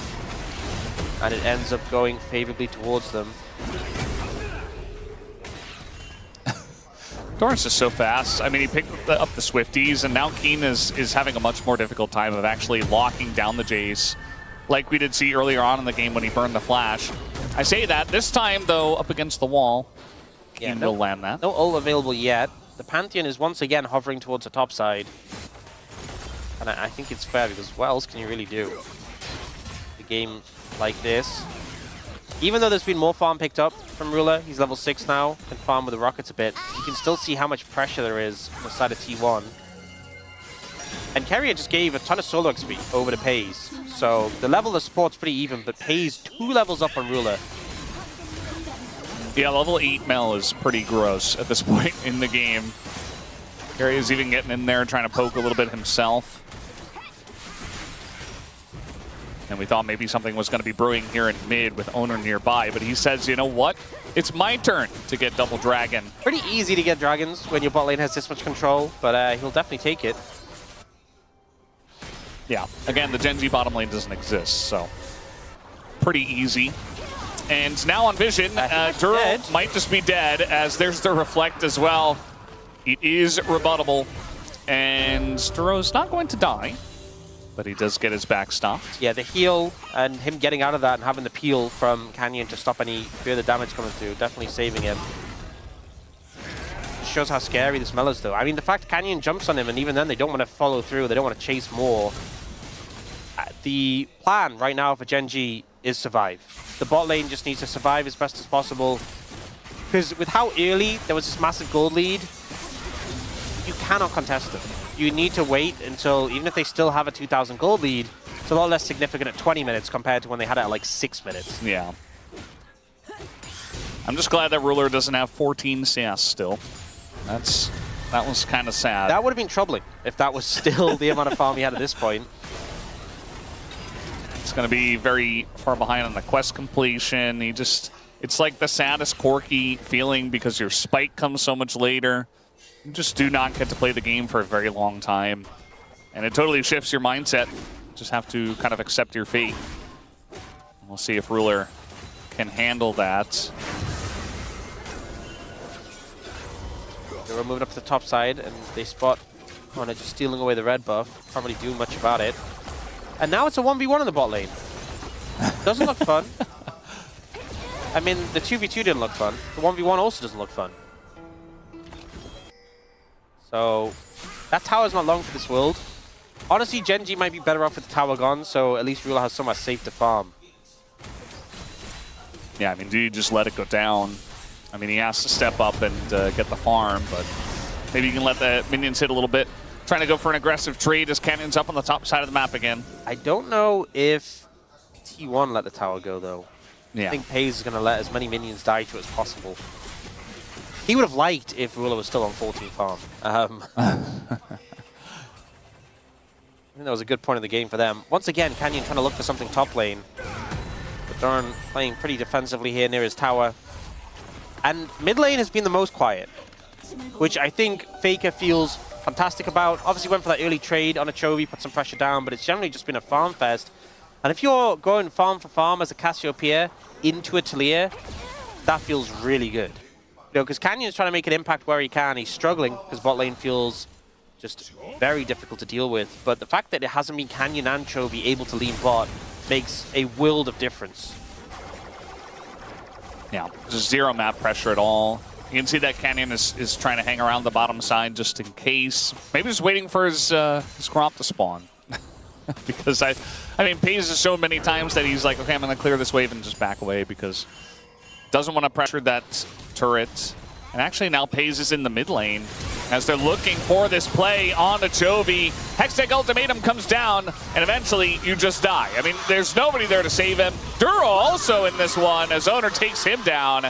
And even the flash burn from Duro doesn't help him at all. T1 just totally controlling everything in this game. Playing around this setup from this Vi Camille, the decisiveness these picks have, the lockdown, no way to escape from it and get away, and T1 just pulled 2 more kills out of there. I was saying that a 2k gold lead, you know, at 7 minutes feels a lot worse than a 2k gold lead at 20 minutes. I don't think there's looking to be a 2k gold lead at 20 minutes. 4,000 now for T1. They're not giving Gen G any chance to breathe and recover and stall this game out. That's exactly what you got to do. I mean, if you just sit on your hands and let Corki hit spikes, you're actually in danger of throwing the game away as Keria once again sets it up here in mid. It's a great angle coming for the flank here. Flashes to commit the stun. And Chovy runs out of the route, but can't really do much of it. Can't even flash away because Pays can just ult him. Speaking of setups here, yeah, they're just looking for Canyon, and even he is going to have to flash away. We do have a wall coming down. Ruler also able to get out. Owner forced to flash away himself as this TP comes in from Keen Sante. Gonna get on top of Pays, but there's really not much follow-up. I think for Gen G, at least they don't die. That's kind of all they can be happy about at this point. Yeah, no ults from Owner and Keria make that a trickier one to start off, but Canyon, at this HP, going into the Herald pit, very risky. And we can see, Doran's looking The Herald does damage. Look at Doran, he's trying to find poke from the top side. If he hits Canyon with a Shock Blast, He might just die. He might just die right here. Like, Canyon needs to be so careful as Shock Blast is going to hit him. And Canyon, yeah, he just dies. Gen G desperate to try to set something up on this objective, and they will be punished heavily for it. T1 immediately call the bluff. Ascaria is in that backline trying to take out Ruler. At least Chovy's able to peel for that, but he won't let them get away. Not for long, as Doran knocks it down. And T1, they're looking for Chovy here as well. Chovy doesn't have flash. Used it to get that kill earlier. As in goes Owner. He's got a shield. And he gets out. In and he gets out. Beautifully played there by Owner. The angle from Doran as well. You know, this game was so much around the bot lane, but Doran, this is such a heads-up play, moving around the top side. Canyon's so low already. This Shock Blast ends up just basically wiping him out. Follows up with the To the Skies, and Gen G already so chunked out here. We see Keen trying to go in, but against the Fed Mel, not much you can do. Oh, they're going in again. Yeah, looking for a play here on a Canyon. Duro desperately trying to just peel, and he doesn't exist, as I've said many times in this game. And now still trying to fight her, Gen G, trying to fight behind this Cassante, but Ingos Keria again sets it up, and they just keep baiting Gen G into this fight. We got a TP in from Chovy. He's going to be going down here as well. It is a landslide victory so far for T1. They are absolutely crushing them. 17-3 at 17 minutes. T1 alone have a kill a minute at this point of the game. And with how close game 2 was, an absolute slugfest that took everything from both teams to get to the end of it, it's T1 who say they have more in the tank. And Gen G, it looks like they do not. They're just getting picked apart right now. The aggression from Ona and Keria, just permanently looking for these angles to engage.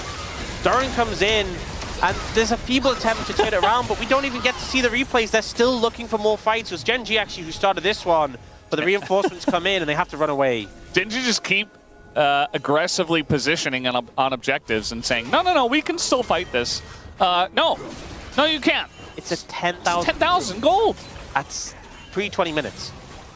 This, I think this might be the most one-sided game we've had in the LCK season so far.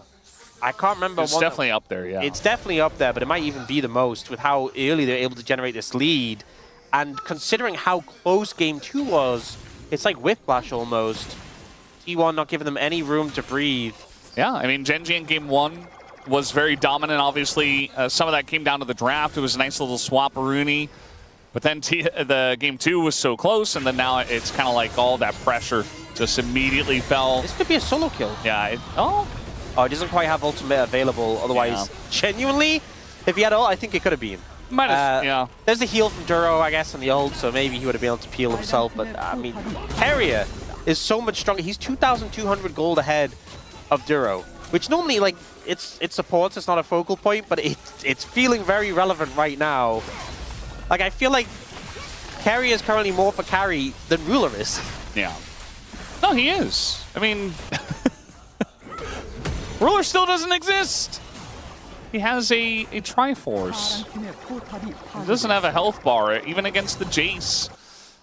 He's just sitting here getting poked out by Mel and Jace who outrange him. He's just like, well, Hayes has so far behind. Hayes has 2 full items, a 10-stack Dark Seal, a Seeker's Arm Guard, and a Wisp. Building towards his 3rd items. The disparity is humongous right now. And Soul is coming up in 3 minutes. Ocean Soul are the highest priority, but I feel like when you're already this far behind, any extra power you do not want to give over. But what are Gen Z supposed to do with this much of a deficit? I feel like if they even walk outside of mid-tower, they're getting engaged on. I mean, Keria and Ona have flash, which, I mean, they don't need it. It hasn't stopped them before, but they will absolutely utilize it. Yeah, I mean, you can see Gen Z are really just trying to hug their jungle at this point, and it's a good idea because they haven't really done that for the majority of this game. And you're going to see this Baron started up on spawn. Gen G will be forced to respond to this. They want Gen G to respond. They are going to engage if you give them a window, and it's very hard to contest this without giving them a very open, I mean, a bay window even at that point. Yeah, I mean, it's going to be hard to deny Canyon entry, so... Okay, they back away. They don't find the angle. They back off. They'll just reset from it. Don't want to throw away a lead like this by over-forcing. it's been 3 minutes since we've had a kill, which is a long time with how this game has been going. But T1 feel confident in the lead and are now setting up for this dragon, for this soul in a minute and a half. Everyone's summoner's kind of coming up because we've had this little bit of a lull in combat. But I feel like it's kind of hard for the summoners to be relevant against Camille, Vi. Like, you can flash as they're engaging on you, but once you're trapped, that's kind of it.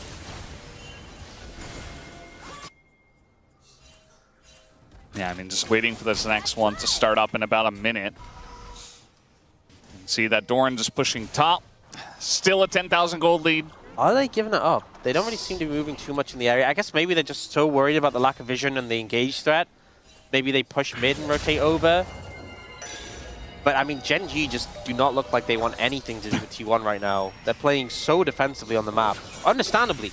But it does not bode well for their chances of making it through the jungle, over the river, and to the Dragon Pit. Feels like, you know, such a long distance to cover with Camille's and Vi's hiding in the jungle.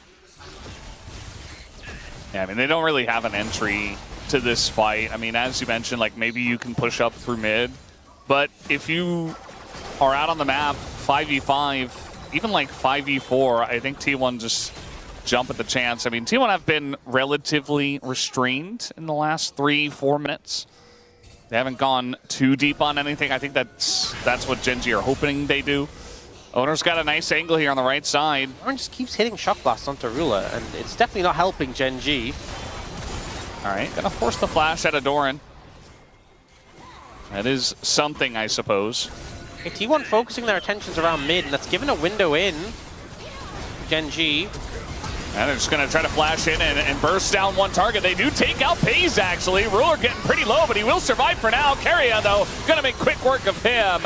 And eventually it's only Chovy as a carry who's left over. And Gen G, I think they sent it about as well as they possibly could have. But at the end of the day, T1 will continue with the dominance, and they will pick up this Ocean Soul. Even with this Giga-fed 7 kills Mel getting one shot at the start of the fight, it just does not matter. They throw everything they can at Pays, and it's a good engage. The flash done, the follow-up is there to make sure that the Mel dies. When we see Owner go in, baits Duro's ult and turns on a Ruler. Ruler deleted by that Camille Vi combo, and then there just isn't the follow-up damage for the rest of the fight. Duro flashing away here, the Faker lands the poisons and just walks away. Well, I guess slithers away. Yeah. Ocean Soul now completed for T1. And it's back to a 10,000 gold lead. Just feels like this is how T1 win some of their games. You know, we have games like game number 2 where they're behind, but they see an angle and they're able to play it out in the long game. But sometimes they just make this draft really work for them. They bring out something that maybe Gen G are not expecting, and they're able to play it so well to a level that a lot of other teams are not. That just allows them to take over games. I mean, the bot lane is so important in this meta, and if you're just able to pull out Mel Camille, like, that's unbannable.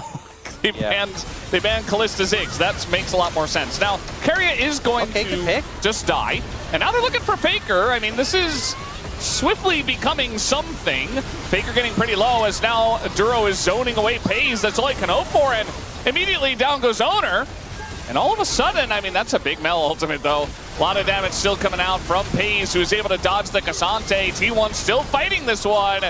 As now Pays is going to mean the ace, and Gen G are right back in the game. Just when it feels the game is done. A 10,000 gold lead, Dragon Soul as well. We see Gen G find the miracle fight to turn it around. An ace for just their support. Keria ends up overstepping here. And this is an example where T1 could have just let him go. He's one shot basically, but they commit to the play. Keen with this flash here to get on top of Faker. Essentially removing 2 members of T1 before the fight's really started. And Pays is trying to get damage down, but he's being chased away by Chovy, by Duro. He commits the ult to kill Duro, but then doesn't have it for the rest of the fight. And look how low these health bars get. Not quite having the damage available, and Ruler's just free hitting this whole fight. Able to clean up the enemy bot laner at the end. That 10,000 gold lead is down to 4,000. And what looked like if not the most one-sided game of the season so far, could end up turning into the biggest throw this season so far if Gen G are going to find more ways in like that. That was a massive... I mean, look at the goal difference. Yeah. Right now, Keen's actually ahead. Chovy and Ruler are basically even. That's the thing with those kills as well, with who they were going to. It's Canyon who didn't pick up any kills, so he's still really far behind. Duro as well. You don't really care. Okay. Canyon's a point-and-click stun. Duro's your engage, but your carries are now at parity. And that's such a big deal. Insane. I mean, we didn't even talk about what Gen G's composition really does in much detail because it wasn't going to matter. This game was over. It was over. It was in the bin. And yet, now it's not. And Gen G have a Red Bull Baron power play of 1,500. They still have immense amounts of pick with Talia, Pantheon, and Nico. And T1 just did not respect it. I mean, they were respecting it for a while. I'll give them that. Until they weren't. And all it takes is one time. I think it shows how fragile the T1 composition is and how vulnerable to being bursted it can be. There's a lot of squishy members. The Vi Camille combo feels amazing when you're going in, but when you're getting CC locked, you go down pretty quick, especially with all that extra gold the carry's got. But Canyon, Keen, Chovy, that top side of the map has so much setup to make the picks happen. And right now, Gen G looking to pick up even more gold on the map. The Ocean Soul's not a game breaker, so the fact that that's got it just kind of sets up for a really early Elder Dragon. But Gen G just picking up more gold on the back of this Baron. 29-minute Elder is going to be spawning here, and the timing of it is very nice. Gen G get all that gold on the map. They're able to get it back, spend all of that gold, and then head straight for the Elder and try to set up vision. And T1 still have a gold lead, yes, but this was not supposed to be a playable game for Gen G. The fact that they can move out on the map in the first place is just crazy to even say. Now, Paze does have a Zhonya's. Hopefully that does help him in the next fight. I mean, the last fight we had, it was just 1 by 1. The dominoes were falling, so, you know, it didn't really, you know, even if Paze had his arm guard at that point, it wasn't able to help him. There's no reason to use it in that spot. But maybe in a 5v5 that's a little bit more controlled, T1 can still make something happen and avoid some of the heavy pick potential of Gen G. I think having the vision set up is so important for this. You can see like the Gen G vision line is kind of on the eastern side, and T1 really have control of like the banana brush and that line brush next to mid. It just really intense pockets of vision for both sides around their areas. But I think flanks can be so dangerous in this game from both sides. There's champions that really can be a big threat if they get onto your backline. We've seen Paze getting focused down, being a big factor. He does have that full Zhonya's now for a bit of defense, and Gen G moving in to clear out some vision.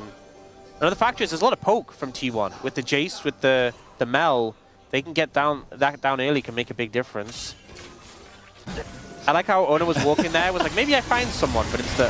They're going to go in for a pick here. I mean, Canyon just isolated, and he will be taken down. Duro, though, wants to continue the fight. Not much follow-up there for the side of Gen G, but Keen, pretty gigantic. And now Faker looking to flash over the wall. Might just have the damage. Ruler is isolated, and they do take him down this time around. Keen still uncontrolled, but it's only Keen as he will flash on in to try to save Toby, and he will be able to. And all of a sudden, okay, Keen is going to go down. It was looking like maybe we had something brewing here for Gen G, but it's still T1 to win the fight, take the ace, 1,500 kills for Owner, and that's a good fight to get it on. And what a game, honestly, to get it on. Owner has been instrumental for T1 in this one, and honestly last game, getting like the secure on the Elder Dragon. They will be able to dispatch Gen G. I feel like things are pretty positive. Just the fact they took out the jungler immediately means that Elder's such a real threat. This is why Gen G felt forced to fight this a man down, because without their jungler, they have no chance of a steal. Paze flashing away from the ult here keeps him safe for the time being. But Keen gets an insane amount of value here. Jumps onto the enemy Mel and just one-shots Paze. In the meantime, though, Fake is running Rampage in Gen G's backline, and that's ultimately the problem. Keen did everything he could, but didn't really have a team to back him up with the decimation that Faker, Owner, and Carrier put down. Elder Dragon now secured. And it's Baron in 45 seconds, so even if you struggle to siege, you can just pick that up as well. It's going to overlap quite nicely with the Elder buff. But for the time being, you're going to push up pretty aggressively We said earlier in the game, Genji, they just needed to survive, stall the game out. Well, they're now facing an Elder buff, and once again, they just need to survive, clear the waves, and buy time. Yeah, at least for now. As you talked about, the Baron is not up yet, so no Baron buff means that these waves are easier to clear. Talia pretty decent at doing so. Quirky, a little bit less so, but still doesn't look like T1 have enough pressure. Interestingly, they moved towards the boss side jungle, clearing up those camps, and they're going to be a little late on the Baron spawn, which, it doesn't sound like a big deal because they're not going to be contested. But every second that goes by for Gen G means time where they're not overlapping the buffs. And that's a good thing, because Baron and Elder together means you can't clear the waves and you can't fight them. Yeah. But as soon as it's only one of them, if it's just Elder, you clear the waves. If it's just Baron, you fight them. And they are going to pick it up now. They are going to have about a minute, but the waves have been pushed out by Gen G to buy them as much time as possible. A reset comes in from Keria. How much time do you really have with a wave pushed up to the enemy turret?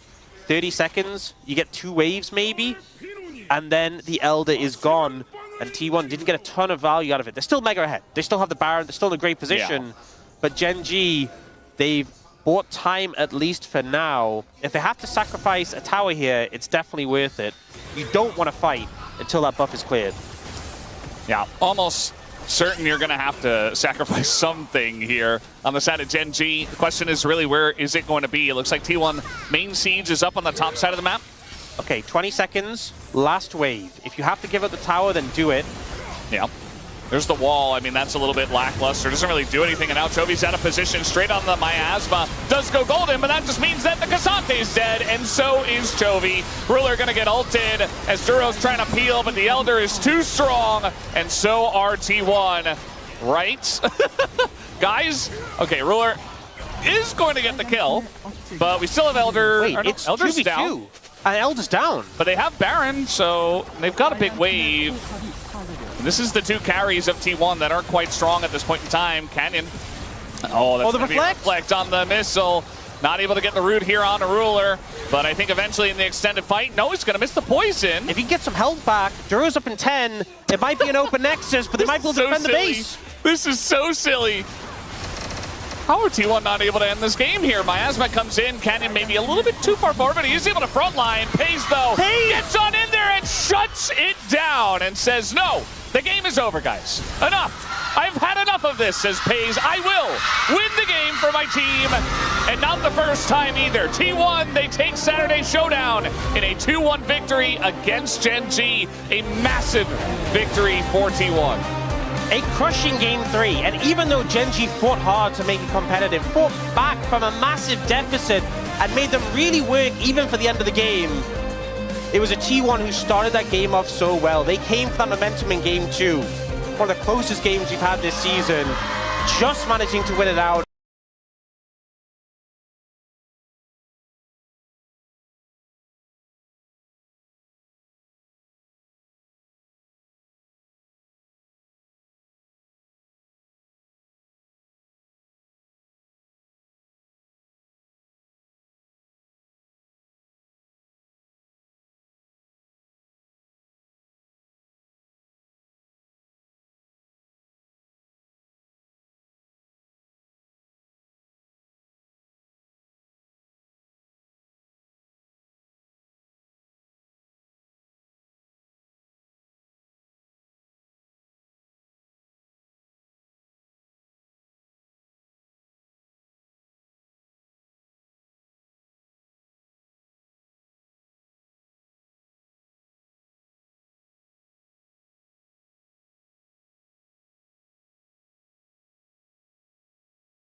worst decisions will haunt you.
Water forgets the names of the drowned.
It is my mouth into which all travels end.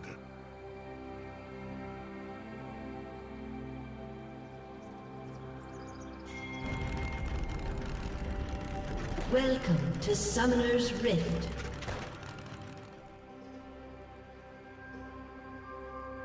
I refuse to succumb to culinary Minions degradation. have spawned.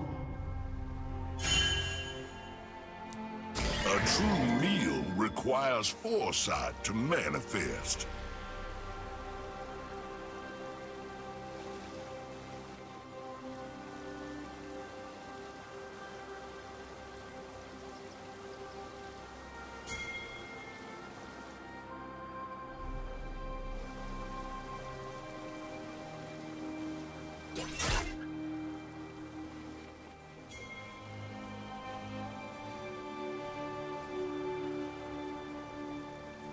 A feast awaits.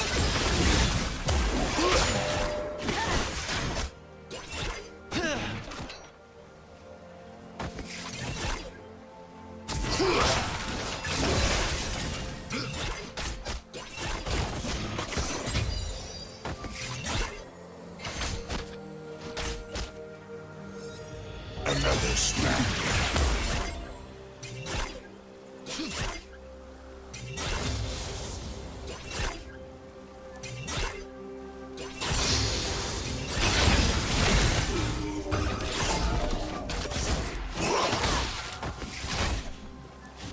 The only real sin is to deny it.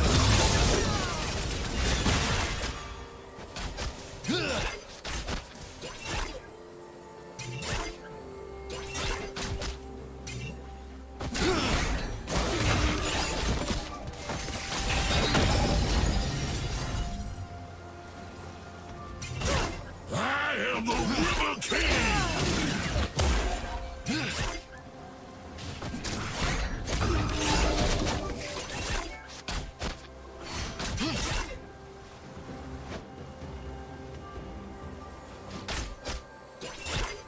Something to nibble on.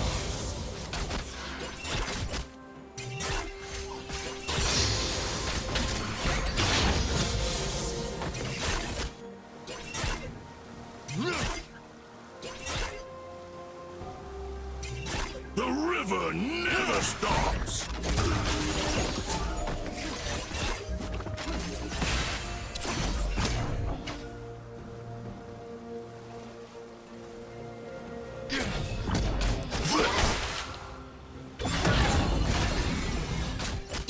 Every river ends in me.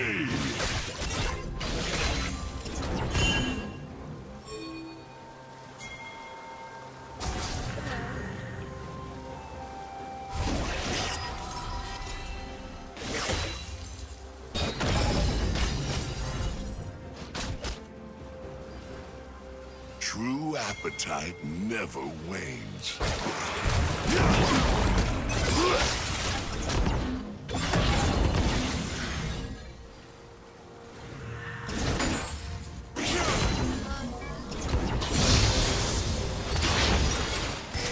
That aroma seduces.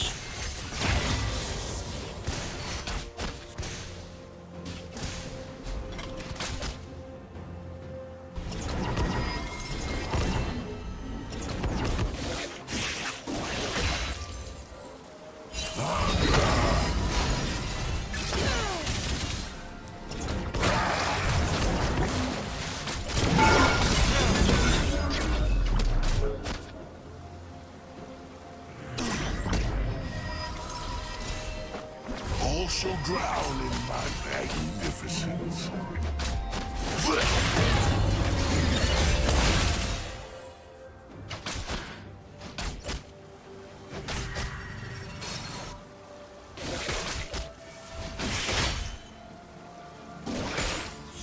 Every heart has its own hunger.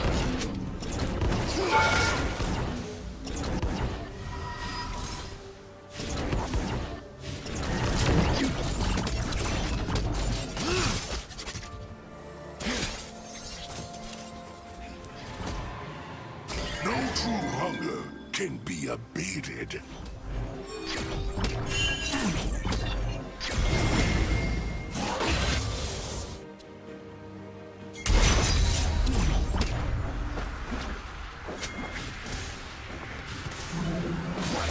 To covet is to starve.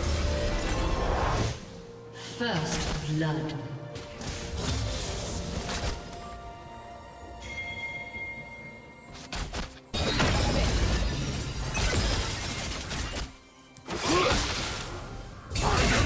Entree! A summoner has disconnected.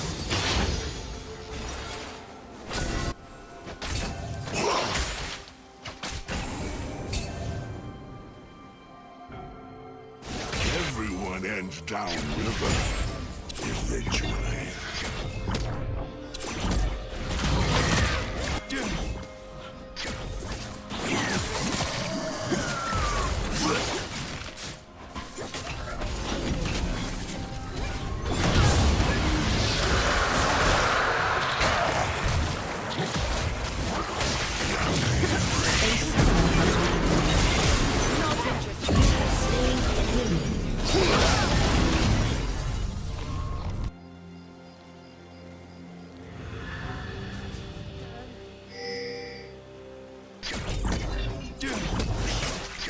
We all gourmandize from time to time. An enemy has been slain.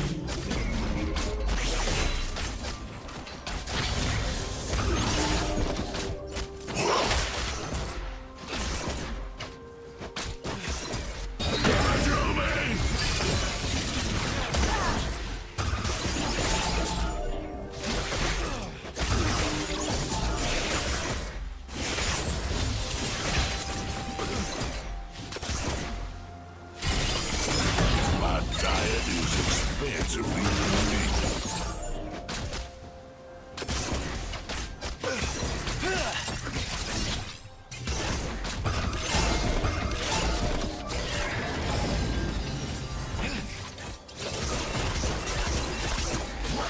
I have tastes that aren't easily pacified.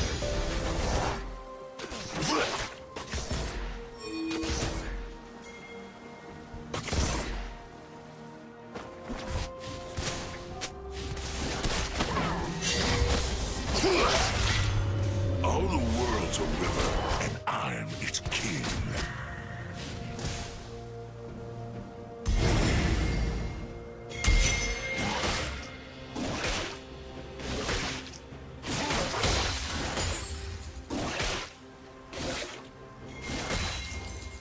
Now we shall gluttonize.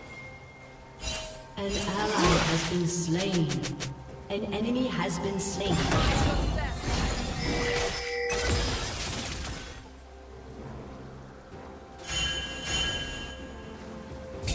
Anything of depth is the same.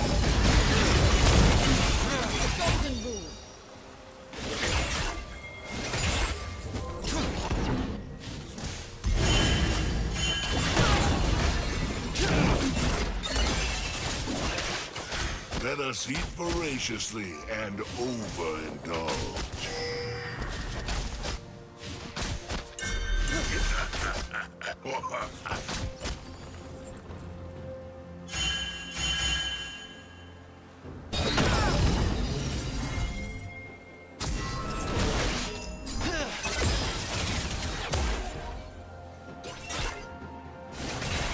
Fresh souls.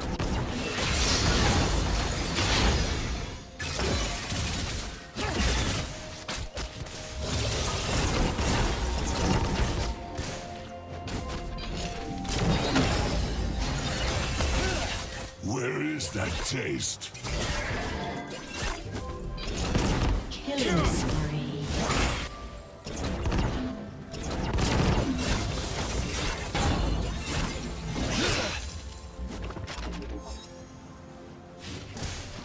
Mercy has no flavor.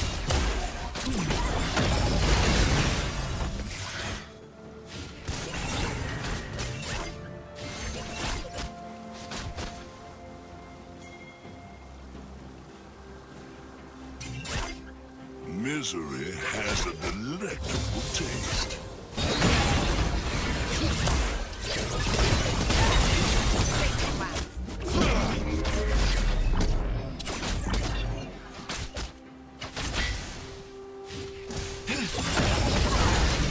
A depth of flavor is what I covet.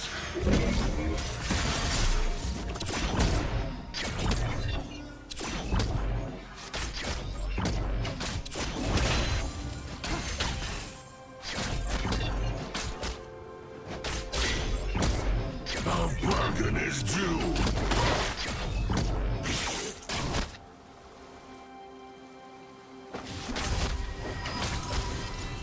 An ally has been slain.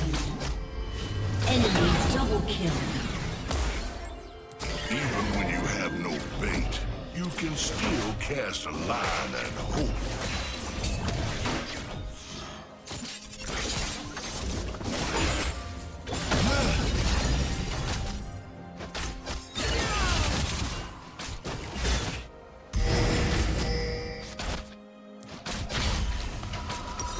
Regrettably, I must retire in order to find a digestive.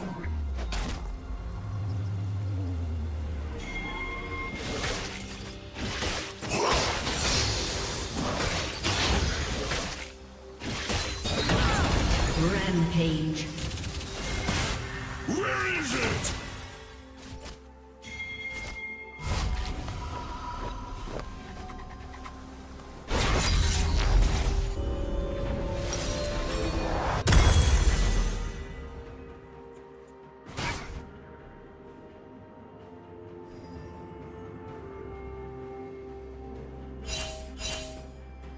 Gluttony is impossible.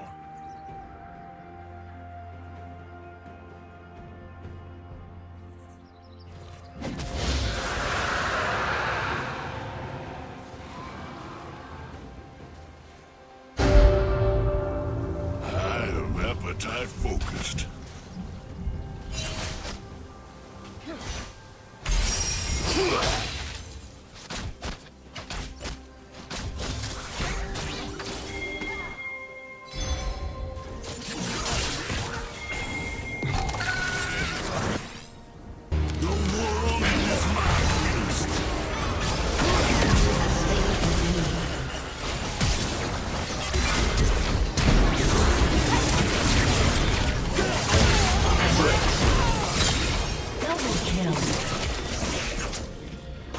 Nothing escapes hunger.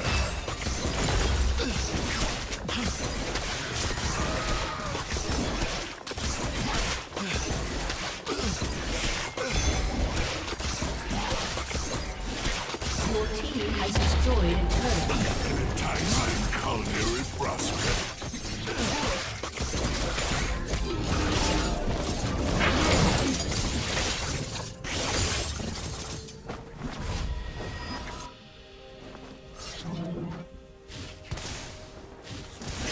From suffering, my banquet is born.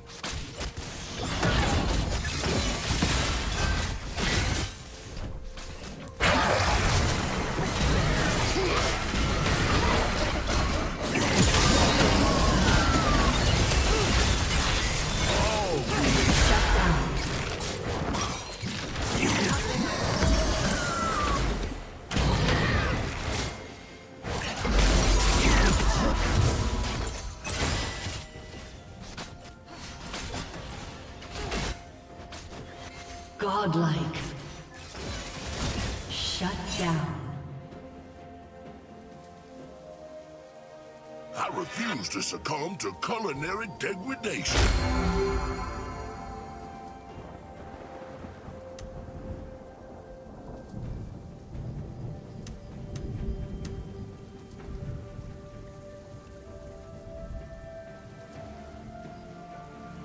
The only real sin is to deny a craving.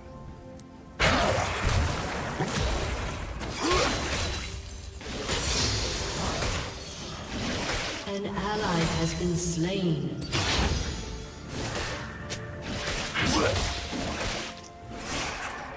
I am the River King!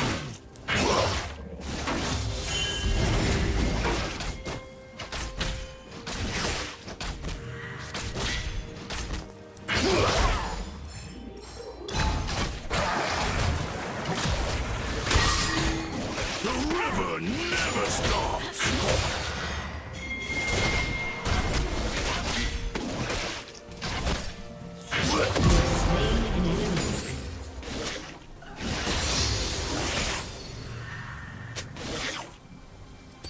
Every river ends in me. An enemy has been slain.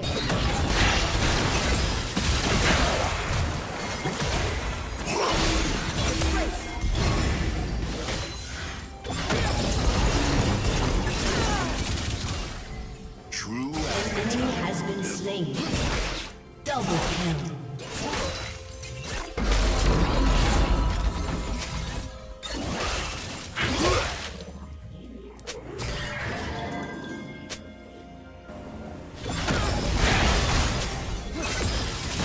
that aroma seduces.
Your team has destroyed a turret.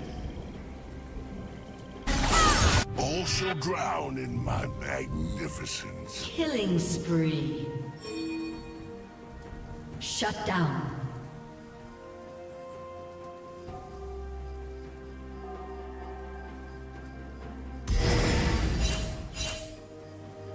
Every heart has its An own. enemy has been slain.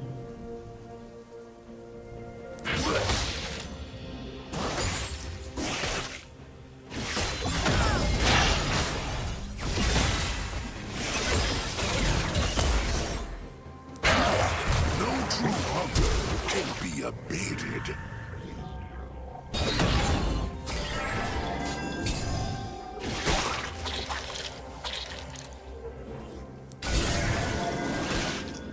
Your team has destroyed a turret. To covet is to starve.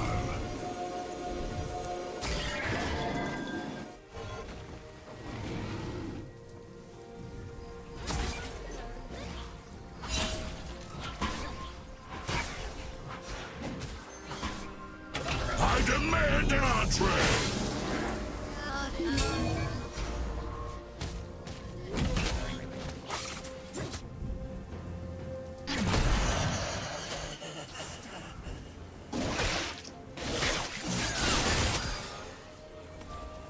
Everyone ends downriver, eventually.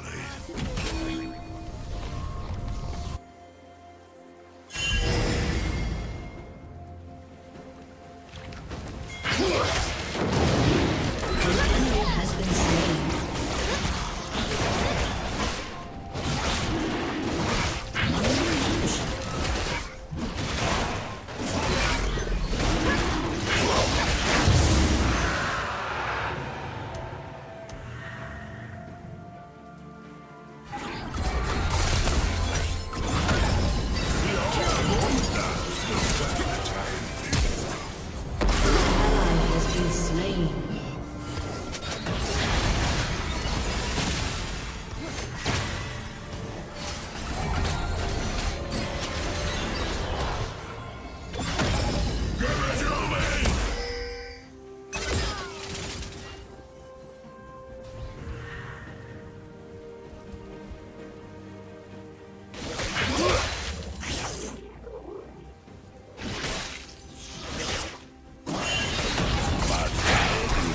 expansively unique.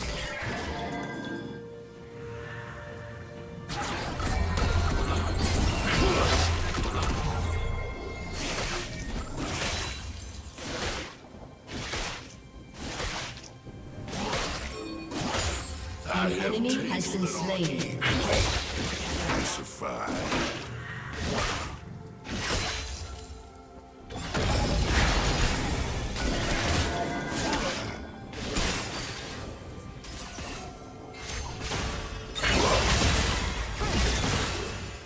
All the world's a river, and I'm its king.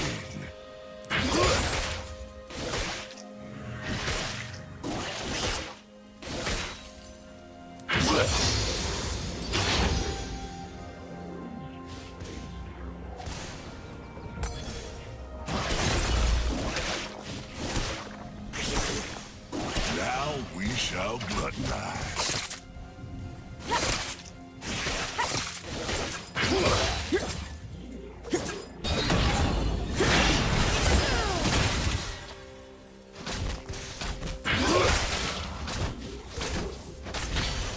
Anything of depth is deceitful.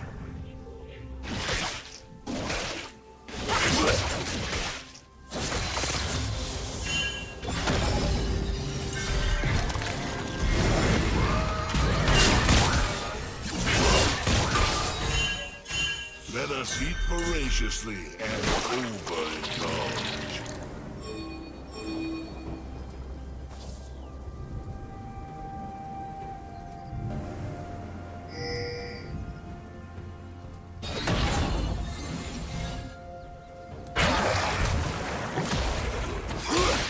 Where is that taste? Killing spree.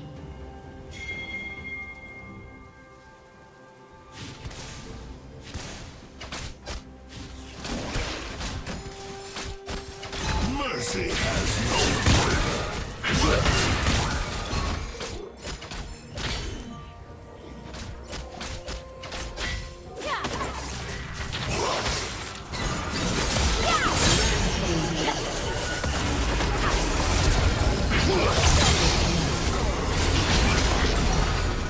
Misery has a delectable taste.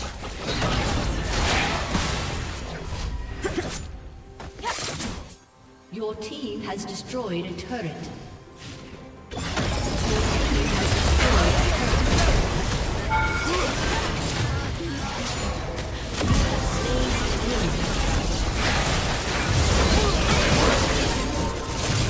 Allow me to facilitate your success.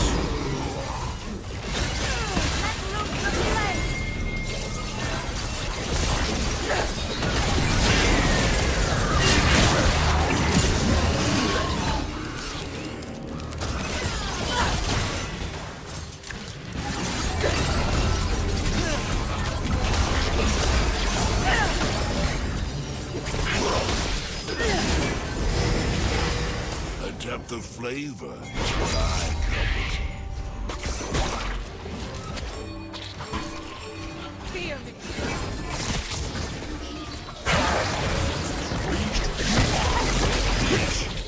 Yes, sir.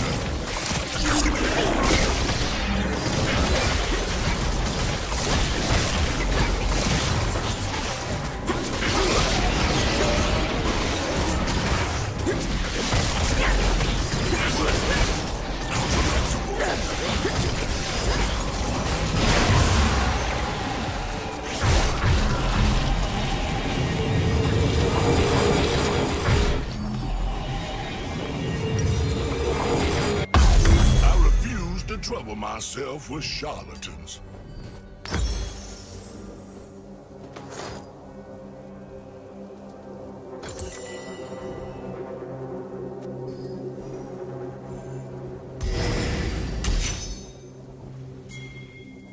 A bargain is due.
Your team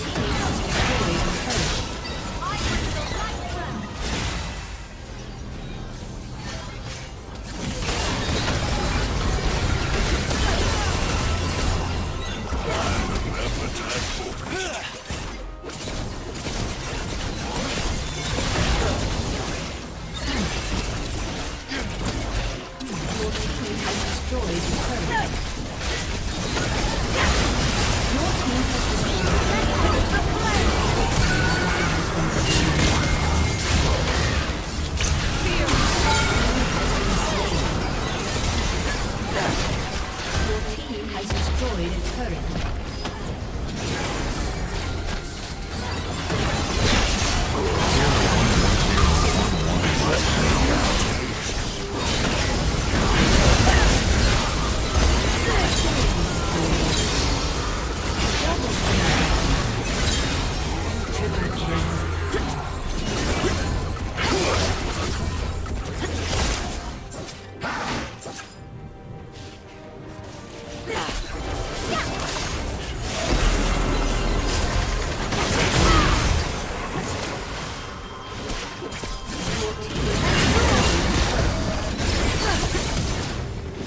I must sample this buffet.